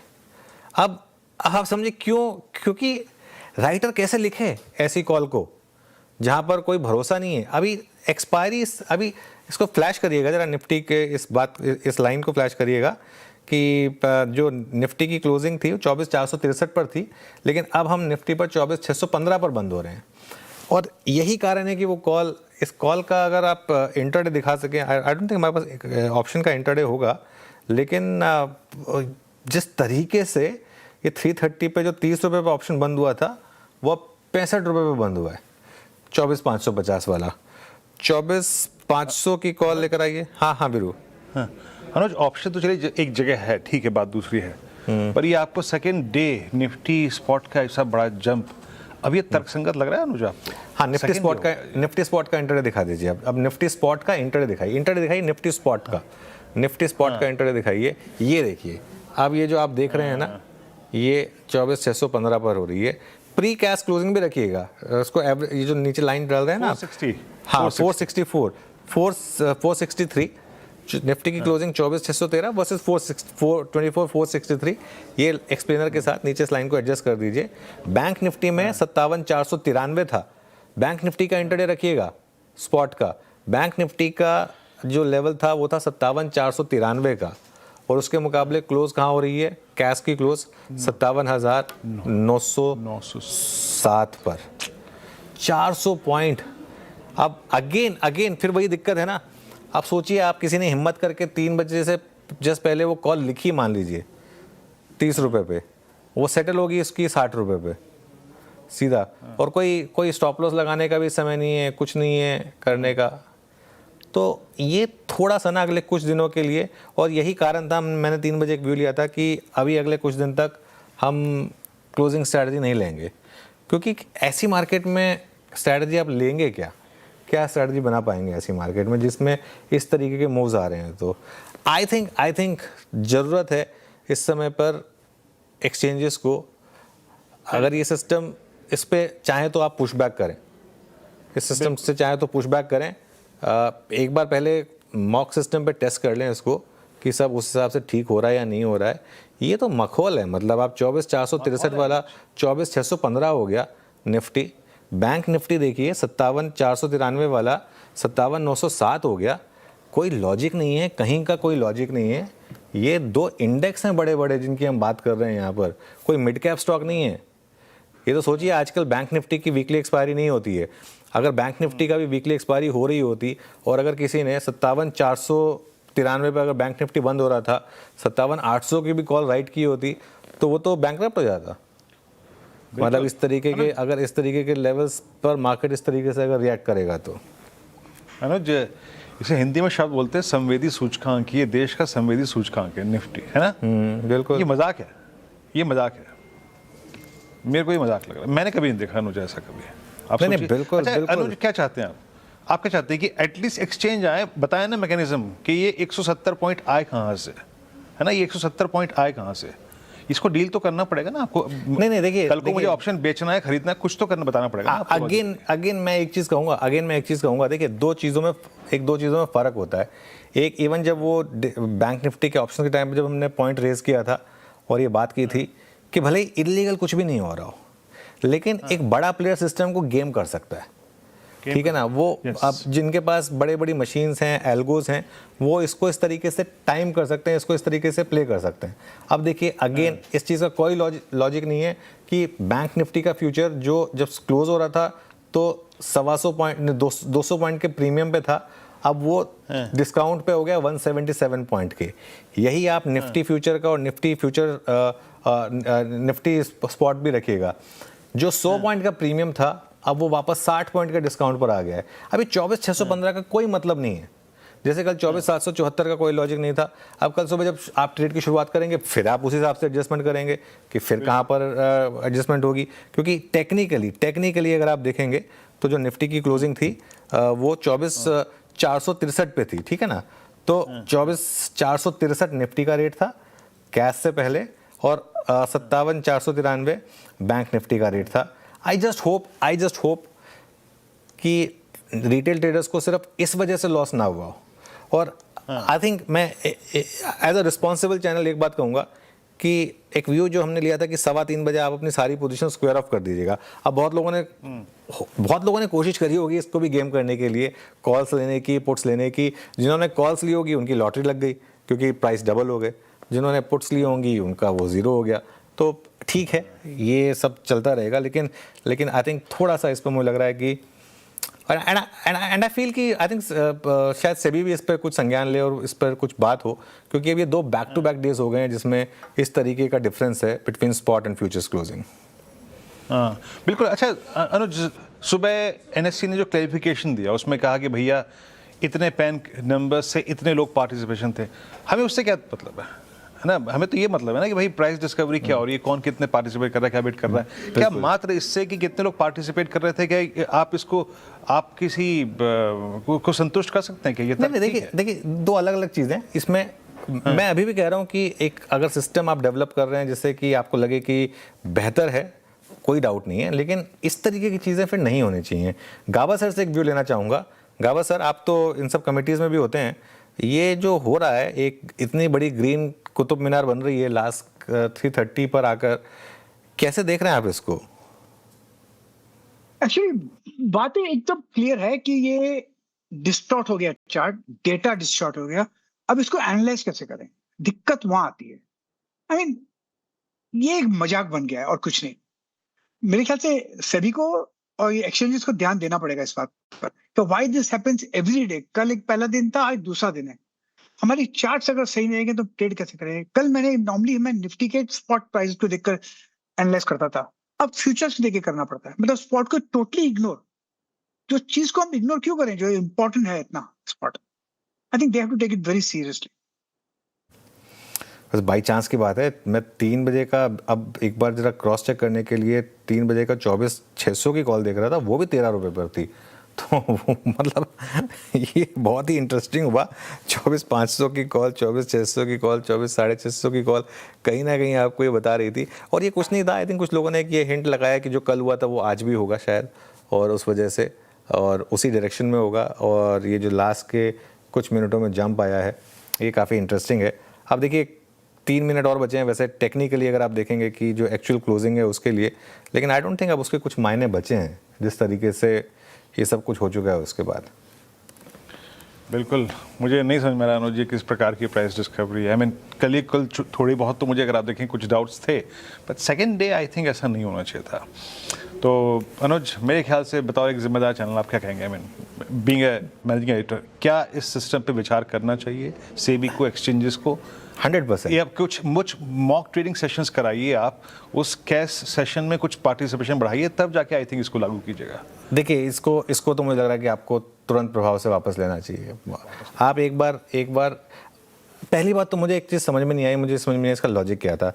प्री ओपन का मैं समझ सकता हूँ लॉजिक, क्योंकि प्री ओपन में क्या होता है, ओवरनाइट न्यूज़ वगैरह होती हैं, आपको उस सब का डेवलपमेंट होता है, वो सब आपको सब करना होता है प्री ओपन में भी एक्चुअली। और प्री ओपन एक्चुअली अगर आप देखेंगे ना, प्री ओपन एक्चुअली आपको मौके देता है। अगर आपके अंदर एक समझ है ना, जैसे नंबर्स आते हैं कई बार प्राइमा फेसी नंबर्स खराब लगते हैं, लेकिन आपको पता है कि वो नंबर्स एक्चुअली आपको एक अपॉर्चुनिटी दे रहे हैं गैप डाउन हुआ तो बाय करने के लिए, तो प्री ओपन आपको एक्चुअली मौका देता है। आज जैसे पेटीएम के केस में हुआ कि एक ब्लॉक के बाद सीधा स्टॉक ऊपर खुला, या फिर कई बार होता है कि स्टॉक प्री ओपन में नीचे खुलता है लेकिन एक्चुअल ओपनिंग जो होती है वो उसकी कहीं और होती है।